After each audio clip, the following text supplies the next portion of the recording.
Hello, everyone, and welcome to the Sidebar Cantina, the podcast where we talk about Star Wars, pop culture, getting thrown off right from the start, or whatever the fuck we feel like talking about. Do you remember back in the day way back in the day, when we did the 30-second silence and we actually did 30 seconds of silence? Right, we just sat there. We just sat there and then went into it? Yes. That's what it kind of felt like just now. Right. Yeah, because we couldn't hear our countdown music. Again, we couldn't get her. So I don't know what the deal is. Yeah, I don't know either. It does. It throws everything off. I know. Everything's right? all fucking kilter.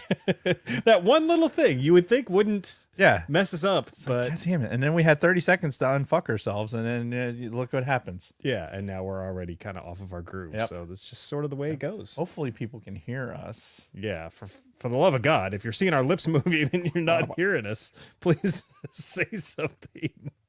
Oh no! Anyway. Hello. Are you all right over there? Hello? I'm just going under the assumption that they can hear it. Yes. We're just going to carry on as Carry usual. on my wayward son. I was thinking carry on as if nothing really mattered. But There'll be peace when you are done. Lay your weary head to rest. Don't you cry no more. Dun, dun, dun. Dun-dun-dun-dun-dun. Good times. This is Singing with Dave. Yes. Smooth jazz. Smooth jazz. Anyway, what are we talking about today, Dave? Well, we're the comedians of the 80s. Yeah. I was trying to come up with something. I couldn't. I mean, me personally, I'm thrown off because of what day it is, and we'll get into that in a minute. But I had the idea of doing a comedians of the 80s because I saw that it's the 40th anniversary of Delirious. Yeah, Eddie Murphy, son. Eddie Murphy! Charlie Murphy! So, yeah, since it's the 40th anniversary of holy fuck, 40th anniversary of... Why does everything have to be so old, Jason? It's because we are so old. Oh, my Dave. God, it's the worst. Yeah. But since it's 40th anniversary and since just doing Delirious I don't think would be enough. No. I think doing all of the influential, just filthy comedians of the 80s, I think kind of in a conglomeration, I think would be fucking appropriate. Yeah, and as I'm doing research for this, I'm listening to different parts of some of the comedians from the 80s and some of these bigger specials, Delirious and Raw and some other stuff. Right. And I'm like, wow, no wonder we're so fucked up. Yeah, dude. Dude, that is the one thing, and I know we have a disclaimer later, and we'll say it again, I'm sure, but fucking hell, you can't do this on television. Yeah. Folks. Oh, man. You can't, no, God, no. So, but saying that, we're going to talk about things that they said. Yes. In the context of, hey, they said it. Yes. Not, hey, we're saying it. Right. They said it. And we're merely quoting. Not the proverbial they, not in the today's pronouns they. Oh my God, could you fucking imagine? Okay. Could you imagine? Like Kinison and like we'll get there. Yeah. We'll get there. Let's not blow our water just yet. I'm gonna fall for a banana in a tailpipe. Anyway. Yeah. Anyway. So yeah, we're going to talk a lot of comedians of the 80s, and I think it's going to spill over too into some talk with comedians from the 90s and even what came before in the 70s. But we'll get there. We've got other business to take care of first. So Yes. should we talk about Patreon? You, sir. Mm-hmm. You should talk about Patreon. All right, I will do just that, and we would like to give a huge burp to all of our current patrons. You're welcome. Carly Vickers, Catherine Rennick, Dragon Buddy, David Schmuck, Frederick Martin, Shotgun Mark, Chantal from Pop My Culture, Wally Frogmore, Janine Vickers, my wonderful mother-in-law Patricia Goodstein, Nick from Sweet Studios, Scott and Kim from the Use and Abuse podcast, Frank Kalevich, Kristen Roscom, Don Solsky, Lord Helmet Fire, Ivo G, The Orange and Fett Show, Steve Long, Tina Land, and our newest patron, Sterling Azier. It's not actually in the notes yet. All right. But you remember. I remembered. Good job. Good job. So let him know that I remembered. Well, he He's listens. probably listening. Okay. Yeah, he actually listens to the show, which, hooray. Yeah. A Patreon listener, a Patreon supporter actually listens to the show. Go figure. That's good shit. If you'd like to consider becoming a supporter, you can find us at patreon.com/the Sidebar Cantina. Fuck! He sent me a text last week and I forgot to respond. Fuck! Damn it. You Sorry, John. asshole. I didn't mean to ignore you. That's all right. He's terrible with text. Yeah. Thank you again to all of our listeners and supporters. We appreciate each and every one of you. You are the reason why we do this. Over to you, Dave. Over to me. See. 3PO. There's a delay. Hang on. Not there. I have so I finally have the screen set up in front of me where Yes, like you've got your command central over here. Yeah, I'm actually got my command center working a little bit better now.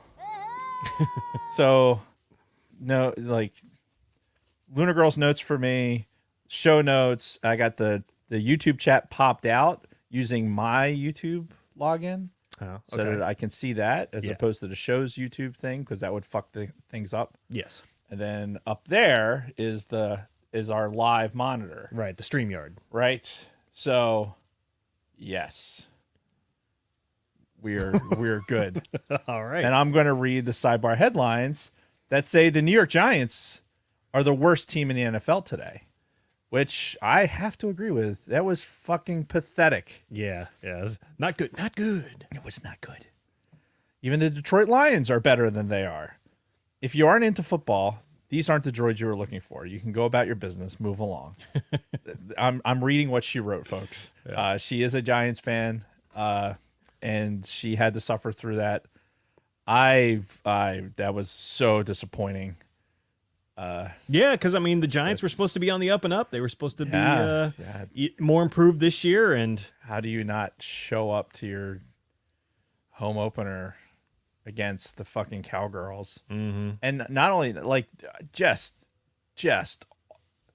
look, the Eagles didn't play well, but at least they came out with a W and they made it. Like, it was an away game. It was shitty. Oh yeah, the weather was terrible. We could go on and on. It was a poor performance by the Giants, and it was tough to watch. It just was. Yeah.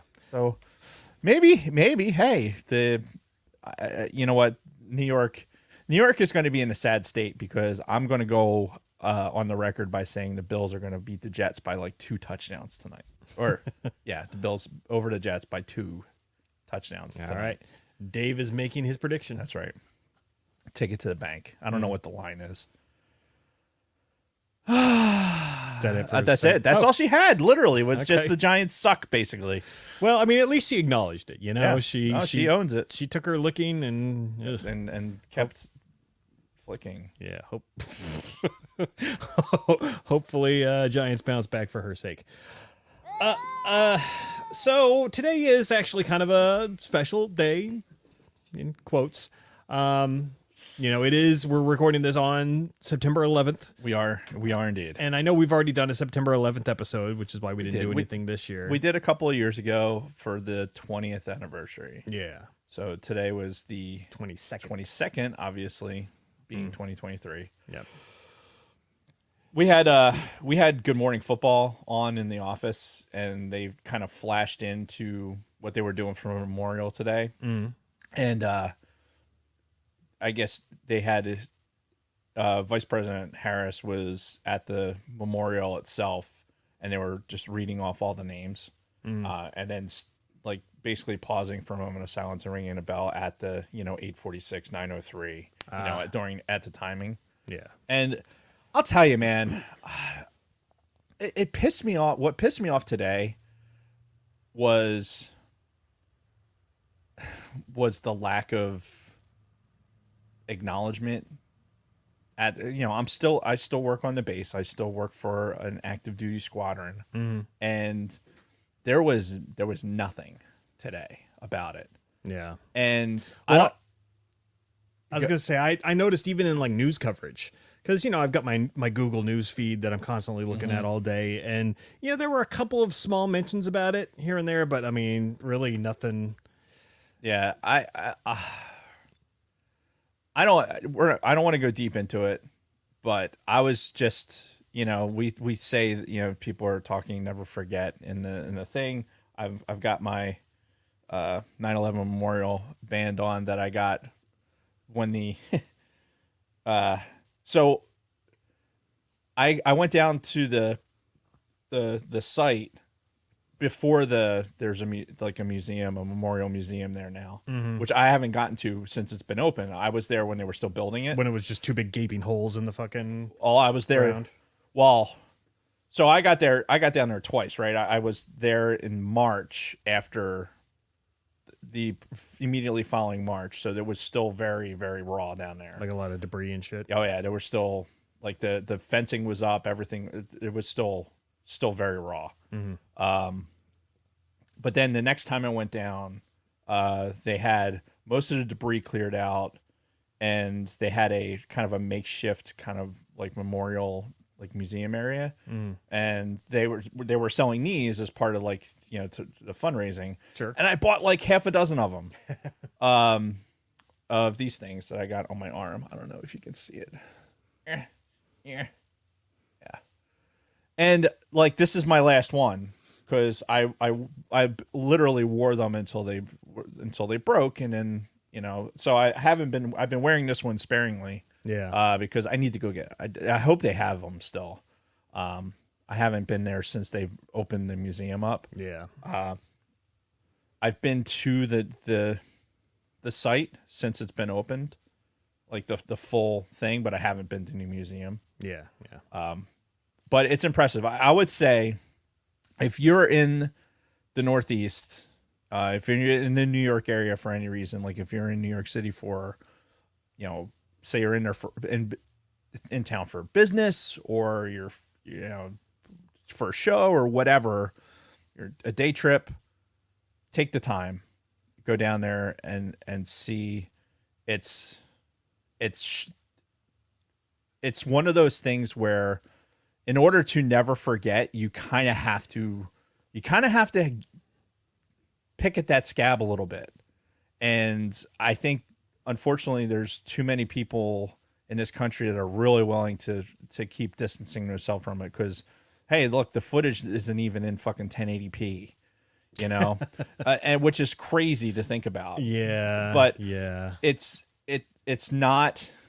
It's almost like it's not newsworthy enough for some people. Well, I think part of it is that, there's now a generation that, grew up in the post 9/11 era. They were not alive for it. No, and that's true.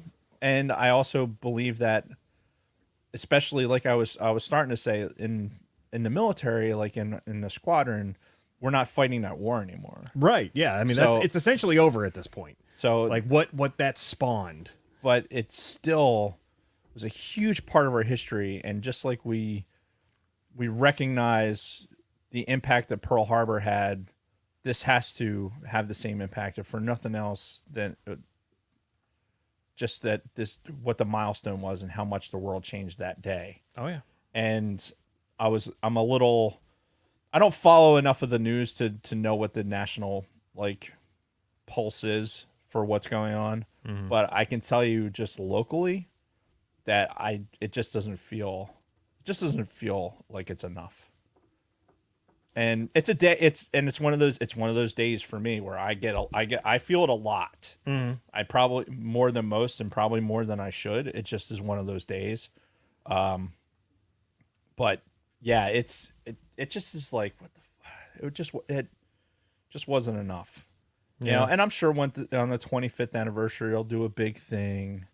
But yeah, so anyway, I'll close my little bit out with just if you have the opportunity to go to the memorial, whether you're in the Pentagon area to see they have a memorial there, if you can get out to Pennsylvania, which I haven't had a chance yet to actually get out to Chancellorsville to see the memorial for Flight 93, which I really want to do. I just haven't. How far of a drive is that from here? I think it's about 3.5 hours. That's not bad. Yeah, it's not too bad. It's just a matter. It's just never worked out. Get out there and see that, or if you're in New York City for any reason, take the time, go and do it. It's worth it. Yeah, it's absolutely worth it. That's all I'm gonna say about that. Yeah, no, I didn't have a whole lot to say myself. Just it's interesting to see how it's less and less in kind of the spotlight now, which, again, I don't think we should be dwelling on it. But at the same time, it's an odd observation. That's all. Just like observing how people are less and less. Well, I don't think it impacts people enough. Anymore. Well, because you got to remember too, like guys like us, we served for 20 years after that happened. Yeah. Well, almost 20 years. Yeah. We were staff sergeants when it happened. I was a senior airman. Yeah. So. No, I was a staff. We were babies in our careers when this happened, and then the rest of our, but we had been in for a while, right? When it's like we were in that Clinton era of air quote peace, and being activated for stuff that was seemingly so far away, and deploying for Northern Watch and stuff like that. So everything seemed at arm's length until you get punched in the face for it. Yeah, and people have so quickly forgotten what it was like to get punched in the face. So, anyway. Yep. So, anyway, yeah, move on from that. So fittingly, we're going to talk about filthy 80s comedians. Yes. To wash that away. Yep. And real quick, too, you had put in the note about Ahsoka. We understand last week's Ahsoka was pretty sweet. But we're not talking about it this week. We're going to talk about last week's episode and tomorrow's episode next week on the show. Yes. So, I was, I really want to talk about the one that we've already seen, but I'm like, no, we'll wait. We'll save it for next week's episode. Yep. But man, it's good. It'll be good. It'll be good to talk about both of them because I'm sure it'll build. One thing will build on the other. Yeah, for sure. And I've watched last week's episode 3 times already. I'm just really? yeah. I have to rewatch it. Yeah, it was definitely my favorite by far that Okay. we've seen so far. But anywho, that's that. Do we want to get into our weeks? Yes. All right. So speaking Let's of do it. some Star Wars stuff, I have some more additions to. All right, I'll do it. Oh, I wasn't sure if you were gonna click it. We'll do it live. Fuck it. We Do it live. we haven't quite found our with the soundboards. I'm looking for do it yet. I thought So- I had do it. I don't have do it. I do. I have 37. My girlfriend sucked 37 dicks. In a row. and I have this one, and I have this one, and I have this one, The sacred So Jedi wait. text. and The sacred Jedi. there you go. Okay, but no Jedi pops. No, I have that one too. Sacred Okay. Jedi. The sacred Jedi. Okay, The Jesus, here we go. The sacred I didn't Jedi get my warm up. He's doing it again.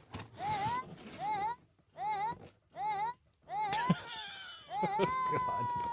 We should have never given him access to the soundboard. This is all because of the celebration, because he had access to it at It's a celebration. celebration, bitches. And then all of a sudden he's like, "Oh, I want this all the time now." yeah, So, anywho, I picked up. I have one Black Series figure in the package, and then a bunch of loose ones. okay. I was gonna say that's an awful large box for a fucking one Black Series. Yeah, well, this one is to continue with the 40th anniversary. Admiral Akbar. That's a trap. That's a trap. So yeah, this is in the that 40th anniversary packaging. Nice. It's my first Akbar, and he's gonna go right on the wall back here with the rest of the 40th anniversary Jedi. And what the fuck are you looking at?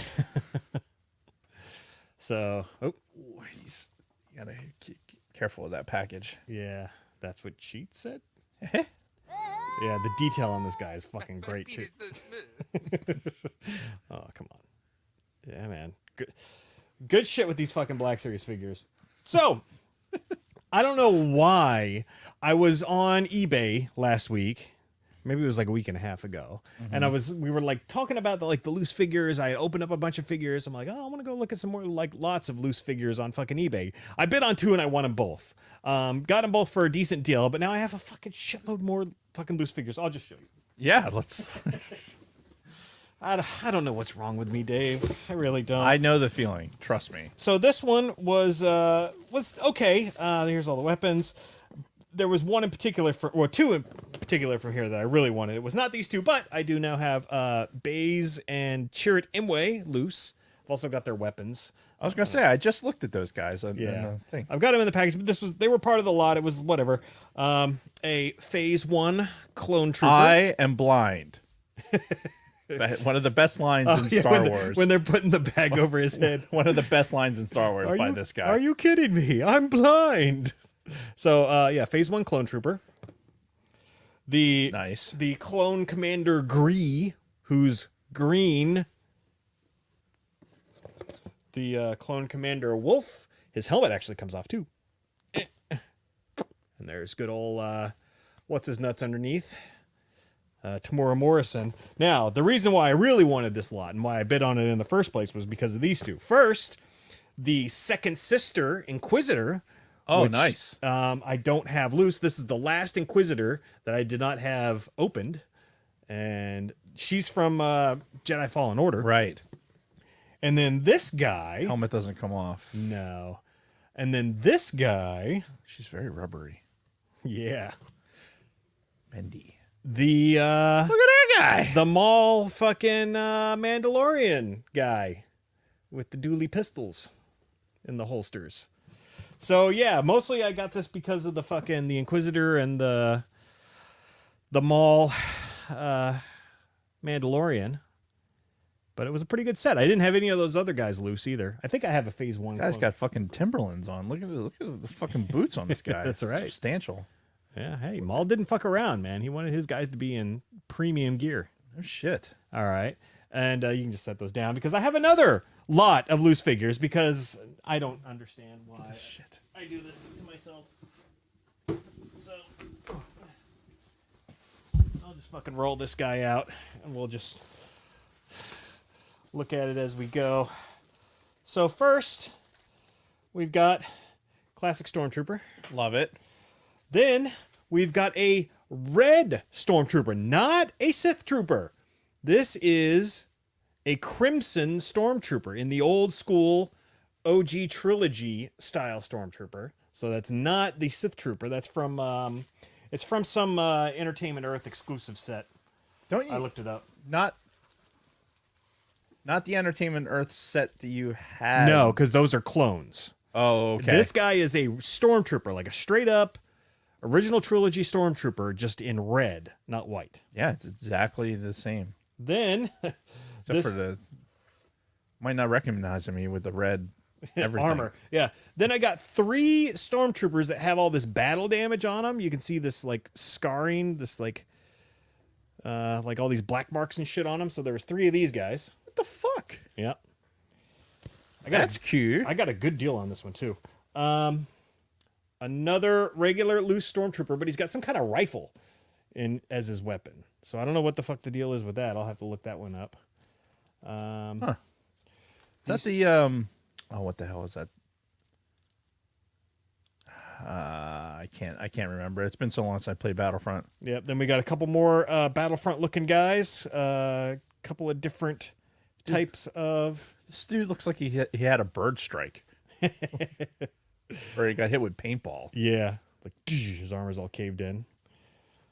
Let's see. We got this guy who's from another one of the fucking video games with the blue shit on him. But again, traditional Stormtrooper, not First Order or clone. So most of these guys were all Stormtroopers. Holy shit, dude. I know. And then these last two, this guy, I'm trying to figure out what the fuck he is. I think he's obviously some kind of vehicle driver. I think he's like, I don't know. Is this guy a, what do you think? I think he was a jetpack guy. Oh, okay. Yeah. Yeah, he's a jetpack guy. Fuck. And then this guy, I'm pretty sure is like a tank driver from, Yeah, that's definitely a jetpack on him. I'm trying to think of what that's from, though. yeah, it's probably a video game. A lot of these seem to be like the video game characters. I like the rub and buff. Rub and buff. So, yeah, a lot of loose Black Series figures, a lot of troopers, a lot of clones. Dude, that's Because, again, a great fucking haul, man. yeah, and I got really good price on both of them. So, yeah. Now, where the fuck I'm going to put them, I have no goddamn idea. So, that'll be my project over the next week. So, we'll see how it goes. Besides that, besides the Black Series Hall, I think I had one other. God damn. You all right? That's a lot of fucking troopers, man. That is spectacular. Which, yeah, I need some kind of space now to just like make a diorama of them all or something. I don't know. We'll figure it out. We'll do it live. The other thing I had to say Do is it live. Fuck it. Do it live. Got it right on the first shot. besides, go Niners in the win yesterday, now that it's fall football season, I've been playing Madden again, but I only play the best Madden that's ever been made. Right. That's Madden 2005. I've mentioned this in the past. I have Madden 2005 on every console that it was available on back then, which was the GameCube, the PS2, and the original Xbox. And over the years, trying to play it on one of those consoles consistently has been a challenge because, like, I tried it on the PS2, my fucking memory card kept getting corrupted. I tried it on the Xbox, but the Xbox disk drive is, like, going out. Tried it on the GameCube, same thing with the fucking disk drive. I'm like, fuck! So, finally, I realized, I'm like, oh yeah, they're fucking doing emulations of, like, these more recent consoles on fucking PC now. So let me just do that. So I went on, fucking found the Dolphin emulator, which emulates GameCube games. And I fucking got the ROM for the fucking GameCube version of Madden. I own it. I own multiple copies of it, so it's not piracy. And I fucking loaded it up on an emulator, and it plays fucking sweet. I can use an Xbox Sex controller and play fucking Madden, the GameCube version of Madden 2005 on my fucking computer, and it's been great. And I've been wasting way too many hours playing that recently. I'm surprised you don't have that loaded up on the Steam Deck somehow. Oh, that's coming. Like that emulator is available on the Steam Deck, and it's probably going to happen. Probably before I go on my trip to California next month. There you go. But yeah, no, I've been playing the best Madden 2005. I've tried playing more recent Maddens. I hate them. I hate them so much. Yeah, the only thing that the recent Maddens have going for them is the fucking graphics. Yeah. Graphically, they look great. But gameplay, dude. 2005 Madden, I would agree with you. Those early Maddens are the best. Like that's when I was playing like NCAA college football. Yeah, like, because they had the NCAA going concurrently with the right. Maddens. It was basically the same game engine. Right. Yeah. I play that Retro Bowl game. They have it on the iPhone. Yeah. Have you seen that? That's one you were talking about last year, right? Yeah, I still play it. Yeah, it's like in the Tecmo Bowl style. Yeah, But it's more it has more like playability than that. sure. I just actually today, I may or may not have been taking a shit when I started a new season, and I was like, all right, I'm maxing everything out. I'm starting brand new, like because every time you start a new thing, it's like you're a noob coach coming out of college, and like, okay, we're gonna dump you. Like today, it dumped me on the fucking Raiders.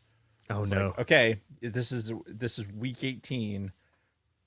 They fired their head coach. We're gonna put you on this garbage team. It just happened to be the Raiders. Sorry, Brady. Yeah. I didn't make it up. And Hey, they won though. they did win. Jimmy G. Jimmy G. Yeah, pretty boy won you a game. Yeah. You start out with that, and dude, it's hard garbage, and so now I have to like rebuild everything, and I'm playing it at extreme difficulty, so it's like it's going to take a minute to get back into it. I'll tell you, for a fucking simple ass game that's not online, it's not doing a bunch of extra bullshit, it's not like no exclusive rostering or any other bullshit. It's fucking fun. Yeah. It's fun to like sit on the crapper and fucking play a quick game of football. And I enjoy it. I still like that's my go-to kind of like, all right, I need to be in my phone for a minute so I don't fucking murder everyone around me. Yeah. That's my go-to. Nice. And that's Retro Bowl, it's called? Yeah. Yeah, I do remember that coming out last year. Yeah, it's fun. Yeah. It just is. Good stuff. You mentioned my Steam Deck. I was going to put a little blurb in the notes. I bought my Steam Deck a couple weeks ago, I mentioned on the show. I fucking love this thing. Like, Yeah. so much. Jason has it here. He showed it. Yeah, I was showed giving it to Dave me. a demo of Jedi Fallen Order. That might end up being a fucking Christmas wish list thing because I have a bunch of Steam games. Yeah. That I just have a repository of because it when the Steam sales happen, Jason goes out there and says everything's so cheap on Steam. Oh my god! Pretty And much. I'm like, holy shit! Fucking these games are $5. I'm gonna get them, like Battlefront 2, Yeah. and shit like that. So Ooh, I need to load that on there. there you go. Battlefront 2 play, because I haven't played the single player campaign on that since we reviewed it for the show. I haven't gone back and replayed that at all. I should do that. You should. That would be fun. I haven't replayed the campaign on that in a while either. Yeah. I think I replayed it once after we did it for the show. Uh-huh. Why does it sound like the train's like coming through the building? Jesus. Sometimes it just sounds loud. My God. Yeah, I haven't replayed that either. But I've been so into Fallen Order. Mm-hmm. How do we start on this? Madden 2005? Yeah, and then I just brought up the Steam Deck because Because it's awesome. I fucking love my Steam Deck. I'll just say that. Dude, And, it's pretty awesome. yeah. So Yeah. more on that later. But that's really been my week. A lot of wasting time and money on things. Yeah. Uh, You that's- can't take it with you, dude. Yep. So yeah, what about you? So I stopped leaking. Oh, that's good. Yeah. Because, I was moving some shit around in here, and I'm like, why were there 2 chairs here? Oh, right. Dave had his leg elevated because Yes. he was leaking everywhere. Yes. So I finally stopped, and it literally took, I think I had Thursday, like up until last Thursday. Oh, my God. It was just, Fucking disgusting. yeah, it was awful. It was fucking awful. So you know what the lesson to be learned from this is? Don't Jason? cut yourself with a machete? Yes. Yes. that is ding, ding, ding. It is the lesson. I mean, it's a pretty obvious lesson, Yeah, but still. well, one would think. Yeah. Or if that does happen and they say, oh, I don't think that needs a stitch. Yeah, it does. Mm-hmm. It does. When it's fucking 3 millimeters deep, it needs a fucking stitch. Yeah. It did. It got to use a couple stitches and I would have been over. It would have been over a lot quicker. Whatever. I fucking finally stopped leaking. I'm so happy. But now I'm like, I still like really being gentle with it because I don't want it to happen. I don't want the cork to come out. So, Oh, yeah. so I'm still like really being weird. But yeah, I can't begin to tell you how awful that was. I can't imagine. Would you like wake up in like a pool of fucking liquid in the middle of the night? Not a pool per se, but it definitely was. It just, all I could say is that I know I can sympathize a lot more with women because of it, and this is why. Like women with like having their periods and stuff like that, where it's like you kind of feel like you might be dripping all the time, right? And I noticed from having sisters and daughter and whatever, like, and it just having that general like you're out there and you just feel like you're like you might be exposed a little bit, like having this constant dripping down your leg and you're trying to have a conversation with somebody and you just feel this dripping. Like, it is not comfortable. You can't just like wipe that out of your mind that like, oh wow, I'm dripping. Yeah. I'm leaking fluid right now in front of you. Mm-hmm. Like, and I'm going to have a normal conversation. No, there's no normal conversation anymore. Yeah. Like, while fluid is leaking down your leg, like something is wrong. Right. Your body and everything in your brain is going like, something is wrong. Mm-hmm. Stop trying to be normal. So I fought that for 2 fucking weeks. Wow. Yeah, it was the fucking worst. So that happened, which was awesome. Yeah. So I'm going to reach into this magic bag back here, and I'm going to dip into what I'm calling Rick treasures. Oh boy. So he had brought some stuff over to the house the other day, and Is this? so what I handed Jason was this. It's a carded package of a thing called the Barnyard Commandos. Now, some of you are, we're doing the 80s, an 80s theme thing today. And if you show people the back, you may remember Barnyard Commandos being a very, very short-lived fucking cartoon. I don't remember this at all. Yeah. What's important about this package and what made it special for Rick and I was This came from a store called Discount Harry's. Mm-hmm. Now, Discount Harry's was a toy store, Right. but it was like as the name implies, it was a discount toy store, and it was like KB Toys. So like in the hierarchy of toy stores, right? Mm-hmm. Where Toys R Us being like the top dog. the top dog. Then you had KB, which was a little less expensive, but was in a mall, so it was like harder to get to. And then we had Discount Harry's. Mm-hmm. And Discount Harry's is where, like this particular toy, Rick's dad got a bunch of these for, I think Rick can correct me if I'm wrong.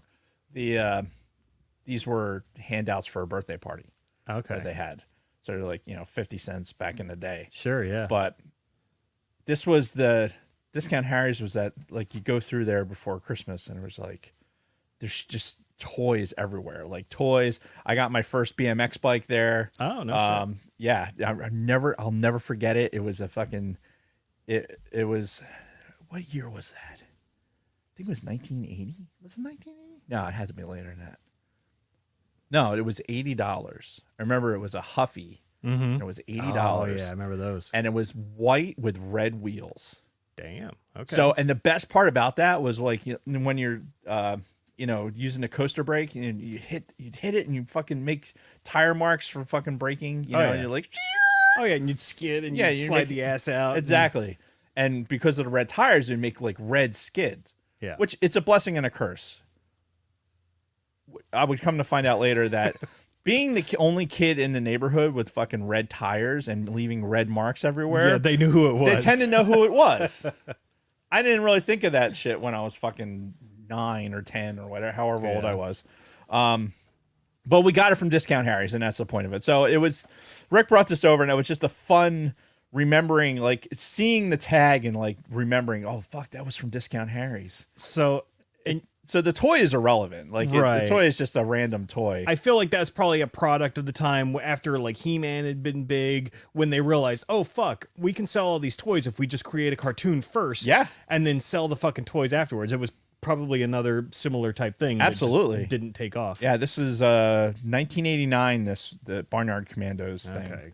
Yeah, at that point I was already starting to get out of toys and more into video games. Yeah, I was in '89. I was getting a Game Boy. Oh yeah. But yeah, Barnyard Commandos from Discount Harry's. It was awesome. That's great. He also brought over from his treasures.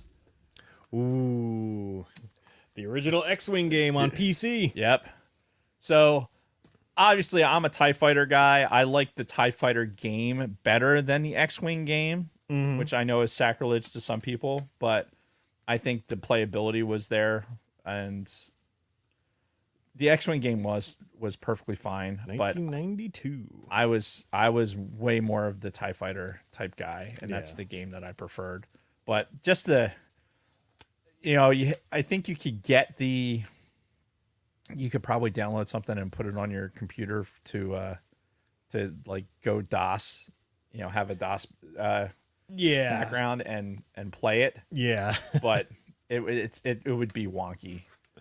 Oh. So playing it is probably not going to and there's other be worth it, but the GOG.com, they specialize in selling old games, and I'm pretty sure the X-Wing and TIE Fighter games are all on there, and they're playable on Windows through this this gaming platform. Yeah. But no, that's fucking cool that he still had that laying around. Yeah, like I said, part of the Rick treasures.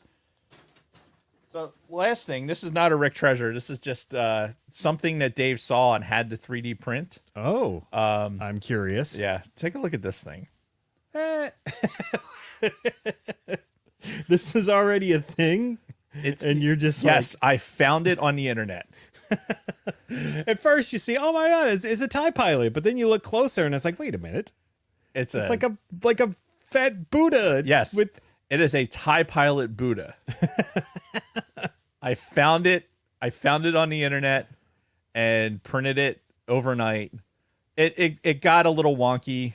overnight, so it's not perfect. I need to do some sanding on it, and I can church some of that up. But yeah, isn't that fucking? It's just something I was looking for STLs for.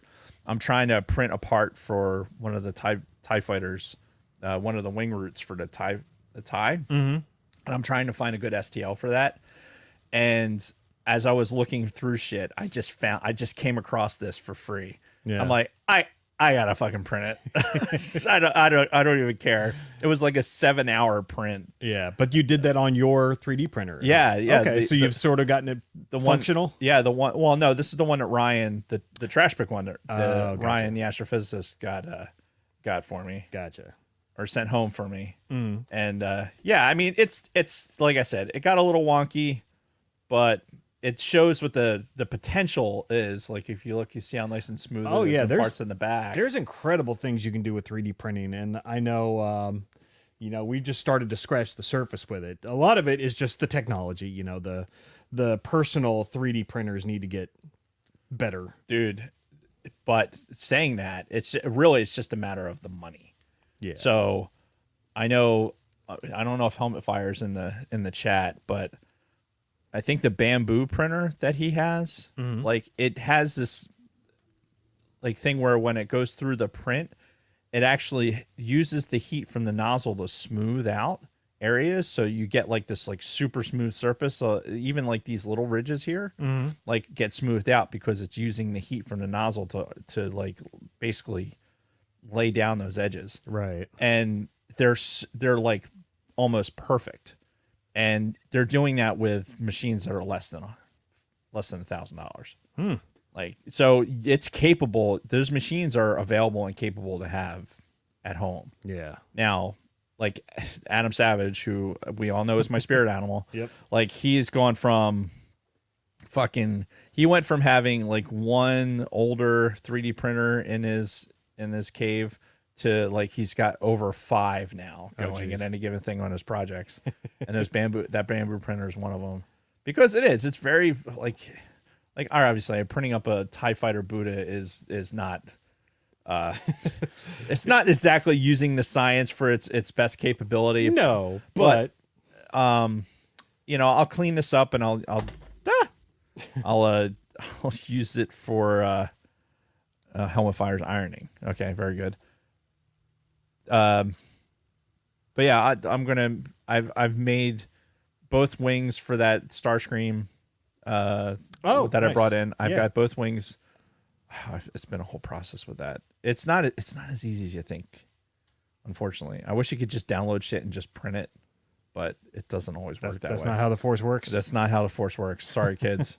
Like, unfortunately, 3D printing, like some things when you get them, you have to really look at like how your printer is going to handle that thing, where you have to build up structure and put supports in where they may not be, and like there's a lot of trial and error. So yeah, I just thought this was funny. Yeah. Oh no, that's great. So I'm gonna get this cleaned up, and then it'll probably live here. Yeah. That's 'Cause brilliant. I think it would be weird on my desk at work, to be honest, to have a fucking weird TIE Pilot Buddha. It's probably just people ask questions that I don't need to have answers Well, I was for. gonna say it's a conversation piece for sure. It is. Yeah, but like I said, I don't know if I have to have that conversation at work. Yeah. Especially every day, you're gonna have the same fucking people coming up. What is that? Why is he wearing a helmet? Yeah. So, is this? I mean, just we may be getting breaking news. What? Oh my God! Why did somebody just send you a picture of a dick? No. Apparently, speaking of pointless prints, that's what. What the fuck? Who sent you that? That's Vickers. Oh God. Yeah. Yeah. Lord Helmet Fire just sent Dave some pictures of 3D printed dicks. It looks like it's a Penis. It's a penis character, but it's basically a dickhead. Oh my God. I would say that's a dickhead. So if I was going to send that to somebody, it's like, here you go, dickhead. That's what I would do with that. But dude, it looks fucking great. Look at it. You see the veins? It's all smooth. It's fucking, Dick surfaces are not that smooth. So My penis is smooth. so smooth. All right. Anyway. All right. You got anything else? That was it, man. All right. TIE Fighter Buddha is as obscure as I get. All right. Do you need a break or anything before we get into the main topic? I'm good. All right, then let's do it. Let's talk about some comedians of the 80s and sort of why we're doing this. You mentioned the 40th anniversary of Delirious is Right. what started this whole thing. And I really do feel like our analysis of the types of language and the topics used in a lot of these stand-up and by these, pretty filthy comedians sort of helped craft who we are today. Sort of. Yeah. And, it kind of as Gen X as a whole, like we came up with these fucking comedians that you wonder why we're all so just like fucked in the head the way we are. Yeah. And look, for full disclosure, Yes. all of the things that these 80s comedians said were fucking outlandish in the 80s and could definitely not be said now. No. And these are things like even at when we were doing our drunk shows and we said some outlandish shit. No, we would not. We would not. Again, let's put quotes around everything that we're going to do because we're quoting these things. And yeah, but Eddie Murphy saying the word faggot 15 times in the beginning of a fucking comedy like show in the first minute of Delirious. Jesus Christ. Like, no, you can't do that. No, you cannot do that today. You just can't. No. But that was then. This is the comedy of the 80s. This is something that they were doing. So saying that, and as Logical Spock in the chat, he brought up the 40th anniversary movie he never saw. We weren't supposed to see it. No. Yeah, because especially in 83, I'd have been 5, almost 6 years old. Right. At that point. Yeah, I'm 83, I'm 8. Right. Now, not that we saw it in theaters or anything, but I know I saw this shit like in rotation on like the movie channel and cable. This was on HBO. Yeah. When we get into it and we start talking about Raw and things like that, like Raw was on VHS in my house. I watched it so many times. Mm-hmm. Like, so stupid. Like, Raw came out in 87? I must have watched that shit.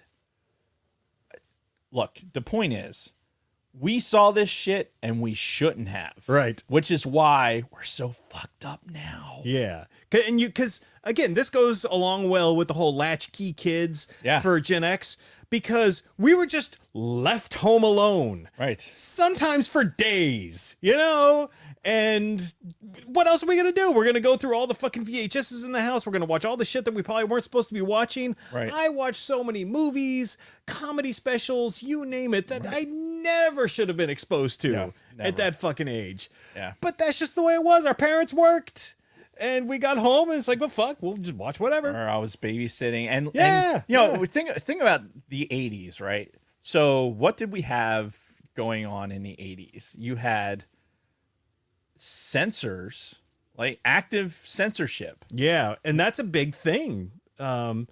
Because as I was doing some research, specifically like looking at George Carlin, because Carlin was big in the 80s, but he started in the 70s. Right. He was arrested for performing his bit, the 7 dirty words that you can't say on TV. Like, he was arrested multiple times for performing that. Right. Because, you had these places that had these, what were they? Profanity, or not profanity laws, but what's the other word? It's the same thing that they fucking arrested 2 Live Crew for. Obscenity laws. Right. Yeah, like these places had these obscenity laws, and when performers would perform these, like either the stand-up or the songs, they could potentially have been arrested for it, which is fucking crazy to think about. But, that was the whole time in the 80s where it was sort of the moral majority, the conservative side of the country really still held a hell of a lot of power when it came to... Well, and there was still things that you see on television are still supposed to be like, you're supposed to have... all audiences. Yes. Yeah. It's like, hey, this is like what you see on the news. There was still a lot of like, okay, you're only going to do these things on the news. You're only going to go this far. What you tell on the news, like there was still so much that went into how information was parsed out to people.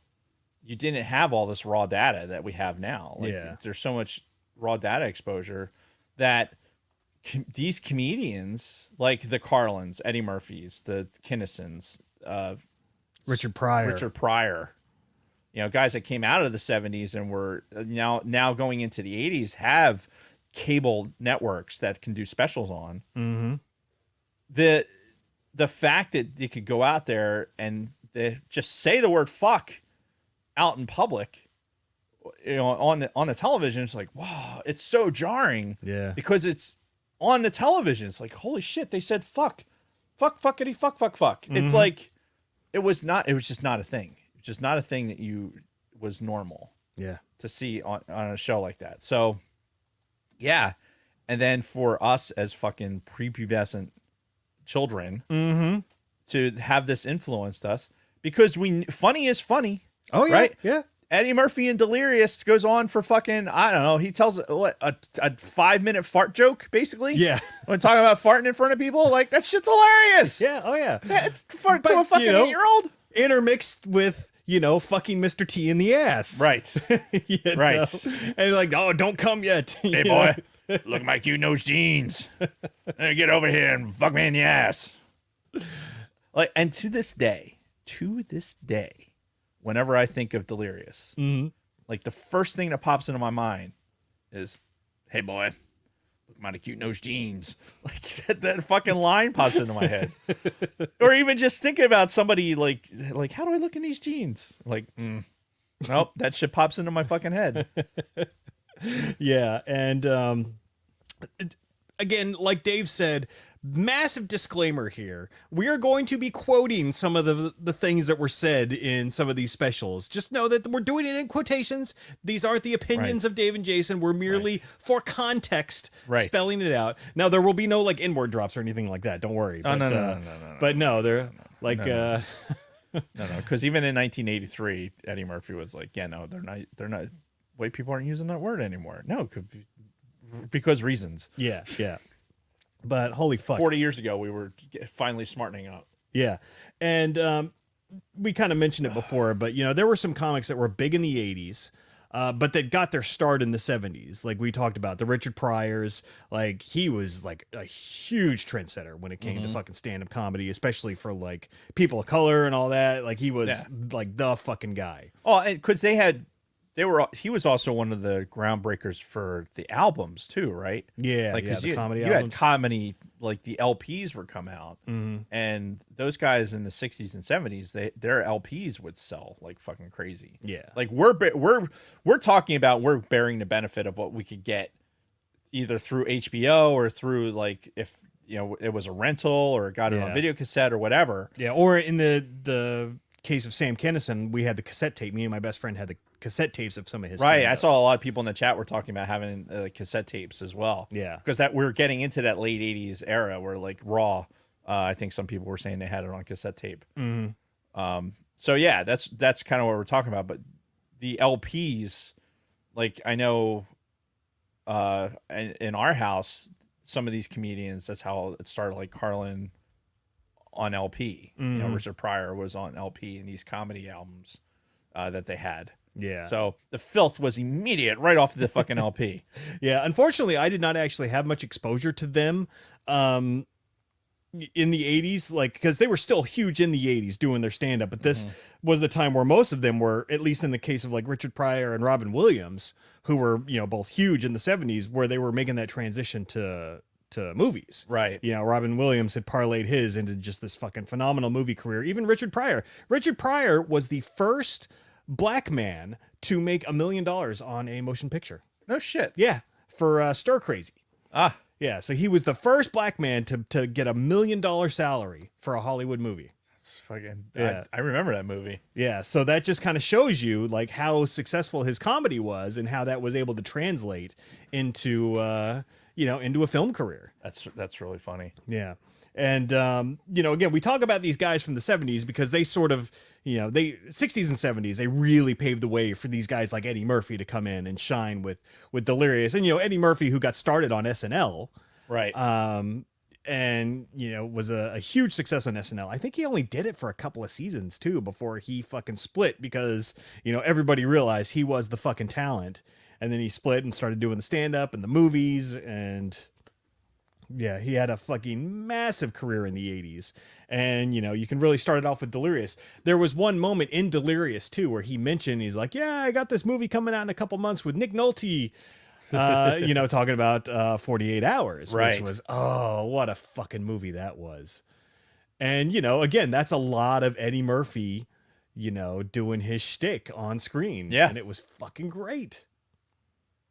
Sorry, I'm distracted. I'm looking to see. Somebody mentioned in the chat that Richard Pryor was a writer on Blazing Saddles. He was. I actually saw that as I was doing research. I did not realize that he was one of the co-writers of that. Yeah, he wrote on Superman 3. Oh my God. We got to talk about that movie just from the perspective of how fucking batshit crazy that was and how much cocaine was probably Oh my God. consumed. Oh yeah, you talk about cocaine, like that's another thing about these fucking stand-up comedians too. Like especially like going back to the 70s, you hear these fucking backstage stories about the level of fucking drugs that were being done by these guys. And you fucking wonder how they lived as long as they did. Yeah, right? Partying so fucking hard. Carlin just passed away a few years ago, right? Yeah. And maybe 4 or 5 years ago now. Yeah, it wasn't that. Yeah, it hasn't been that long. But, he was one of the fucking hard chargers. Him and Robin Williams. I heard Robin. 2005. So it's been 18 years. God, it was really that long ago? Dude, yeah. Holy shit. Where the fuck did the time go? That goes back to the whole getting old thing. Yeah. But I forgot where I was going with that. Carlin. Yeah. Oh, yeah. Fucking hard partiers. Yeah. Like just the level of drinking and drugs, which I played you the opening of that Sam Kinison album when it's the fuck, what the hell was it called? Oh, Have You Seen Me Lately? His album from 1988, which by the way, I listened to that when that was brand new. I was fucking 11 years old when I heard that for the first time. And what does he fucking start off with? Drinking and driving. He's like, what the fuck, man? Nobody wants to let us drink and drive anymore. He's like, everybody does it. You fucking have a few drinks and you drive home. Right. How the fuck am I supposed to get my car home? Yeah, there's no other way to get my fucking car back to the house. Yeah. Am I supposed to take the fucking bus? Yeah. It really, like, this is listening to these guys talk, like, and what their kind of punchlines are. It's funny, the stuff that's very 80s specific, and then the stuff that's kind of still relevant now. Yeah. The like there's some socioeconomic stuff that's actually kind of still relevant, which I thought was funny. But the stuff like the drinking and driving, like, I can remember distinctly when the drunk driving thing was the primary, like, all of a sudden drunk driving became one of the most important things, like, ever. Yes, it was all over the fucking TV. It was everywhere. Though I also have a memory of being like 5 years old, driving in the car with my dad as he's drinking a beer, getting pulled over and like hiding the beer and telling me, don't say anything about the beer as he's fucking hiding it like below his feet. So I thankfully have never, I don't have any kind of memory like that. Oh yeah, no, that memory is still clear as fucking day to me. But what's interesting, if you think about, I will admit that drinking and driving was not as fucking it was not as much of a showstopper for me as it should have been. Sorry. Alarm! No. Alarm! Alarm! That's my alarm to take my pill. Alarm! Sorry. Oh no, we need the Death Star thing. That's what we need. We need the Death Star thing. Oh, there. Yeah. That's what we need for that. Yeah, We had this discussion last week. I think so. Yeah. Yeah, coming out, like being in that tween generation, right? Of like, we started in the 90s, like we turned 21 in the 90s, right? So Yeah. it was a generation of adults who were like, it was still like, hey, it's frowned upon to drunk drive. Like, you shouldn't do it. Yeah. But shit happens. To now, there's really no reason. Like, there's options. Yeah. Right back then, even now, as I say it, I'm trying to justify it. Right, like there was options before too. Like obviously there was tons of options, but you just like, how was I supposed to get the car home? Yeah. It was a different time. Right. It was a different time, and now I think today, it's just different. Like, Well, yeah, because like Uber's a thing, which right. is nice. It's like you don't even think about it. It's like, oh, hey, yeah, no, I don't. It's just not like I think today I'm struggling with this because I He's basically trying not to admit on the air that he used to drink and drive all the time. Oh, I 100% I did. Like, I've told stories about, some of the adventures, and back when I worked in fucking at CompuCom, like it was a sport because I worked from 3 to 11, and at fucking 11:30 we were at the goddamn bar. Yeah. So, yeah, because we hated working at CompuCom. It was fucking office space, man. And I had to get home from there, and there was no fucking Uber. Right. So yeah, we're talking like 97, 98 time frame, right? Right. So there's no cell phones. Payphones were still a thing. It was a different time. Yeah. And we were still in a time when, drunk driving is bad, but fucking some of us were professional drunk drivers. Right. I'm just saying. That's not a thing anymore. Like, and it now I think as an adult, a real adult, Yes. not just a pretend adult like I was back in the day. Like you are when you're 21. Right, exactly. You are not a real adult. That is not a real adulting. Like, come on, kids. Like, that's not for real. That's yes, you have responsibilities and bills and blah blah blah blah blah blah. Mm-hmm. But not real adulting. It's not until you get to like in your 40s and you look back and go like, there's consequences. There's consequences for all these decisions. Yeah. And I'm going to think about those consequences before I make a decision. Right. When you're in your 20s and 30s, you don't fucking think about consequences. No. There's no consequence for my fucking action. I'm just going to fucking do it and then deal with the consequences. Yeah. It's like, I'm not thinking about it. yeah. You don't get into your car and go, oh, I hope I slide into a family of 6 tonight. Oh! Anyway. Yes, we are definitely classic Gen Xers. And again, trying to rationalize drunk driving. And yeah. I just want to set the record straight. I think I've told this story before. I've only driven drunk one time, and it was because I was with my mom and she was drunker than me. So, and I'm sitting there driving the whole time like, I can do this. I can do this. I'm like all like fucking white knuckled on the steering wheel, just like laser focused on the road. I think I may have told the story on the show before, but I literally was we were at a wedding. I think it was for my wife's cousin. And we're at one of the tables, and everyone's drinking, and somebody had said, well, how are we going to get home? And my father-in-law said words to the effect of, oh, Dave will take us. He's a professional drunk driver. Right? And I was like, it was a proud moment. Right. And it shouldn't have been. Right.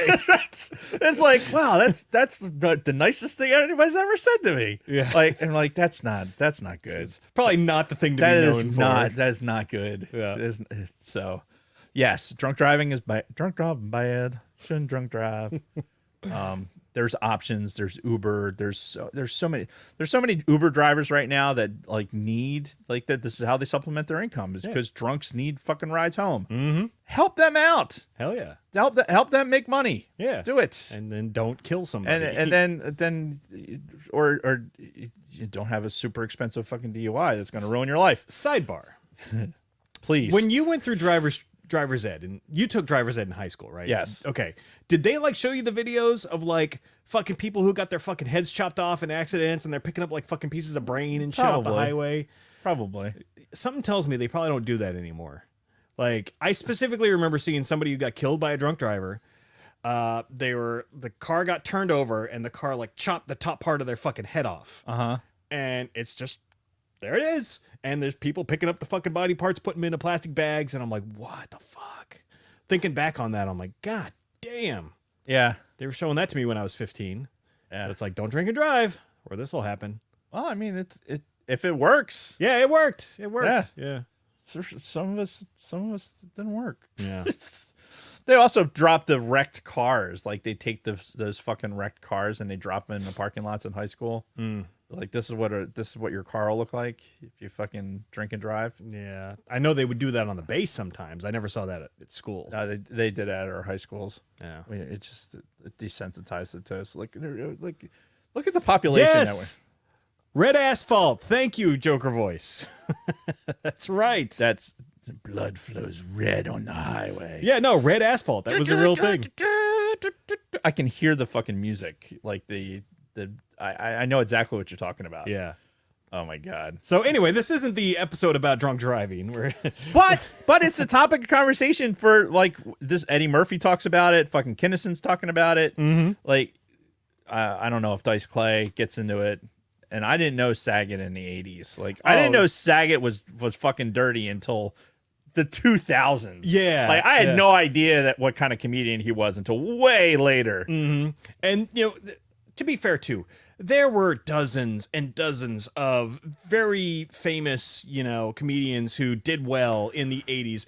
We're not talking about most of them. We're talking about like the ones that were the real fucking controversial ones, right? The super outspoken ones who opened their shows by saying faggot 20 times in the first minute. Dude, I legitimately I would want to go back and watch Delirious and see how many times Eddie Murphy said the word faggot. It had to have been in the 20s at least, more than we say fuck in a show. Oh yeah, easily. Easily. If you're playing the Eddie Murphy faggot drinking game, you're probably you're dead. Drinking game. I'm not drinking. Yeah. Oh my god. And that's how he starts. Just again, for context, that's how he starts his fucking Delirious. He's like, I got a couple of rules. Rule number 1, faggots aren't allowed to look at my ass while I'm on stage. Right. Because that's how he started the fucking show. Yeah. And it was so jarring for me because I'm like, all right, I'm gonna watch Delirious. I haven't even seen it. Yeah, I saw Raw. I saw Raw before I saw Delirious. Probably the same for me. Yeah. And I've seen and heard Carlin and Pryor stuff prior to Raw. Yeah. And I probably heard bits and pieces of Delirious, but like actually like seeing Delirious, I didn't see it till after I had saw Raw. Which to me, I'll say it right here, Raw I think is the better show. I would agree. I think it's funnier overall, and I think it's way more refined. Like his comedy is way more refined. Yeah, because he's much more of a storyteller in Raw. Yeah.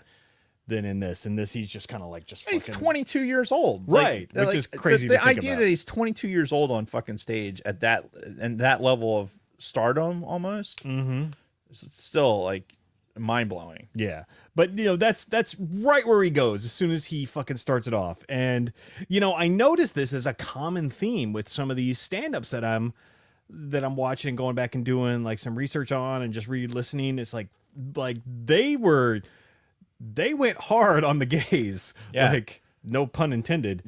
But well, I get, and all I can assume, right, is it has to have something to do with when they're going hard on the gays. Oh yeah. That's what she said. It's also around AIDS. Yes. And they're almost invariably on every single one of those. They're going right from talking about the gays and then immediately rolling that conversation into something about AIDS. Yeah. So, and we know what AIDS was in the 80s. Because again, much like the drunk driving, that was the other fucking thing that was everywhere, especially in the early 80s when they were still trying to figure out what the fuck it was. Because some of you people may not be old enough to remember that, you know, AIDS was a big fucking deal in the 80s when it was spreading around and people weren't sure how the fuck it was even transmitted. Yeah. Like even Eddie Murphy mentions in fucking Delirious, he's like, "Oh, the wife goes out and kisses a gay man, and then she gets AIDS, and then brings it home to her husband. You brings know? the AIDS juice home or whatever." Yeah. It's just like, that's not how not how the AIDS works. No, but again, Delirious was 83, so this Yeah. was still early on in the fucking in this whole epidemic. It's What is that? What? Oh no, never mind. Disregard. Yeah. So yeah, it's crazy. And like even he mentioned, because I wrote a note about this, he was talking about, quote, that new AIDS shit.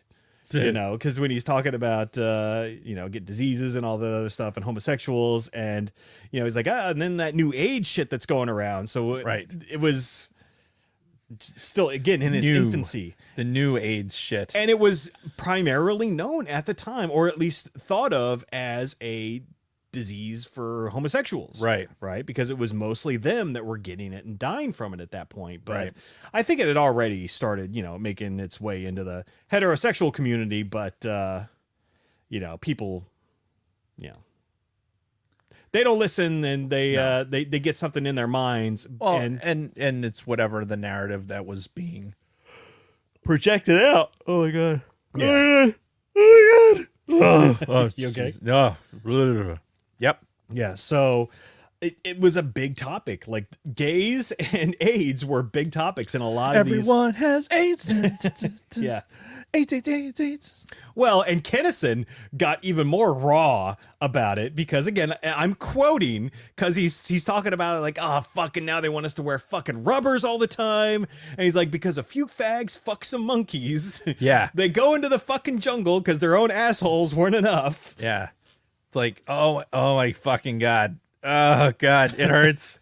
It hurts as somebody who's almost 50 years old to hear somebody say this shit. And back in those days, the extreme of it was so fucking, I get it. It's fucking hilarious. Well, yeah, because again, holy shit. Yeah, 11-year-old Jason was like, that's some monkeys. Shit. Oh, fuck monkeys. Holy shit. Yeah. Now I'm like, oh my God. I hope nobody's in the car next to me listening to this. Holy shit. Writing down my license plate and having me fucking followed. Yeah, and it's weird. Like in Eddie Murphy's comedy between Delirious and Raw, when you know he makes a lot of like gay jokes, but it never comes off as like really vindictive or like intending to be hurtful, because he brings a lot of it back, like you know, where they kind of get their comeuppance during his stories, right? So to me, it never really came off as anything malicious. They were just an easy target at the time, right? You know, I'm going to say this, that Eddie Murphy was, all right, how do I say this? I think Eddie Murphy, he was like he was the Richard Pryor of that, you know, of the 80s, right? Yeah. He was definitely taking on that mantra. Yeah, like he was the Richard king in the Pryor 80s. was. Eddie Murphy was. But I think he also, he knew what he was doing. Like he knew what his place was, and he appreciated it, I think. Because even at the end of Delirious, when he kind of acknowledges at the end of Delirious, or he goes like, hey, this is the same stage where they wouldn't allow a black woman to sing, you know, and then decades later, your 22-year-old black man's, you know, here talking about his dick or whatever. Yeah. Right. And then you think about in Raw and all the stuff that he's done. Yeah, the shit that he's saying is outlandish, but it's also he's not. It's genuine, if that makes sense. Like there's some comedians out there that like they have the whole persona, and then that's the persona, right? They're not. This is not who they really are. Whereas I think with Eddie Murphy were like, okay, he's doing this act, and this is who he's doing his stand up. And he's like, fuck, man, that was great. I'm doing these characters right now, and then I fucking I did that. I own it, and I'm going to do whatever I do from this point forward. I felt like he was super genuine about it, I guess is what I was trying to to impart. Oh my God. It's so loud and obnoxious. It's the best. Is that what you've been doing this whole time? Was looking for that soundbite? I knew I had it on my phone, and it's one of my alarm cues. So. Yeah. A lot of another theme that I got from re-listening to these, and I'm sitting here thinking like, fuck, I was listening to this when I was like 10, 11 years old, was they talk about fucking a lot. I had no conceptual idea. There's no fucking way in the world that I had under any 75% of this. I had no idea what the fuck they were talking about. That's what I'm thinking too. Like, there's no way I could have followed everything he was saying in this. It was just, oh my God, he cursed again. You know what I mean? It's like, like especially in Raw, when he's talking about like, when you make a woman go, yeah, like that. Make that noise, no fucking idea, none at all. And like Raw in particular, like out of all of these, even with the Carlins, because my parents are super into Carlin, and they would watch the HBO specials and tape them, so they had like Carlin tapes, and Carlin was funny, but Carlin was way more political, and I didn't understand it at all, like when I was younger. But Raw was just like, because he was doing impressions and like that stuff, it was just funny. As being younger, you could still kind of like laugh along with it. Oh yeah. Until it got to the slow bits, and then you just kind of like shut it off. Like the specials were over an hour, and about probably 40 minutes into it, you were just like, all right, I'm done with this. Sidebar: the Eddie Murphy in Raw, his bit with fucking Cosby calling is one of the funniest things. Like, whenever I even think about Cosby anymore, aside from the rape, from the rape and shit, is I think of Eddie Murphy's impression of Cosby in that skit, and it's a great, like, go on YouTube and YouTube for, if you do Eddie Murphy Raw on YouTube, like they have Raw broke up into the segments, and watch that fucking segment of. It's long too. It's a real long part. It's like an 8 to 10 minute thing. Yeah, but it's so fucking worth it, because at the time Bill Cosby was the clean comedian. Like Cosby's stand up was another thing that like I saw a lot. His what year did that come out? Like the one big stand up special that he had. I know what you're talking about. I've watched it a million fucking times. That's one where he like talks about his family a lot. Yeah. Right. Yeah. He's sitting on stage and he's telling the story about the giving birth and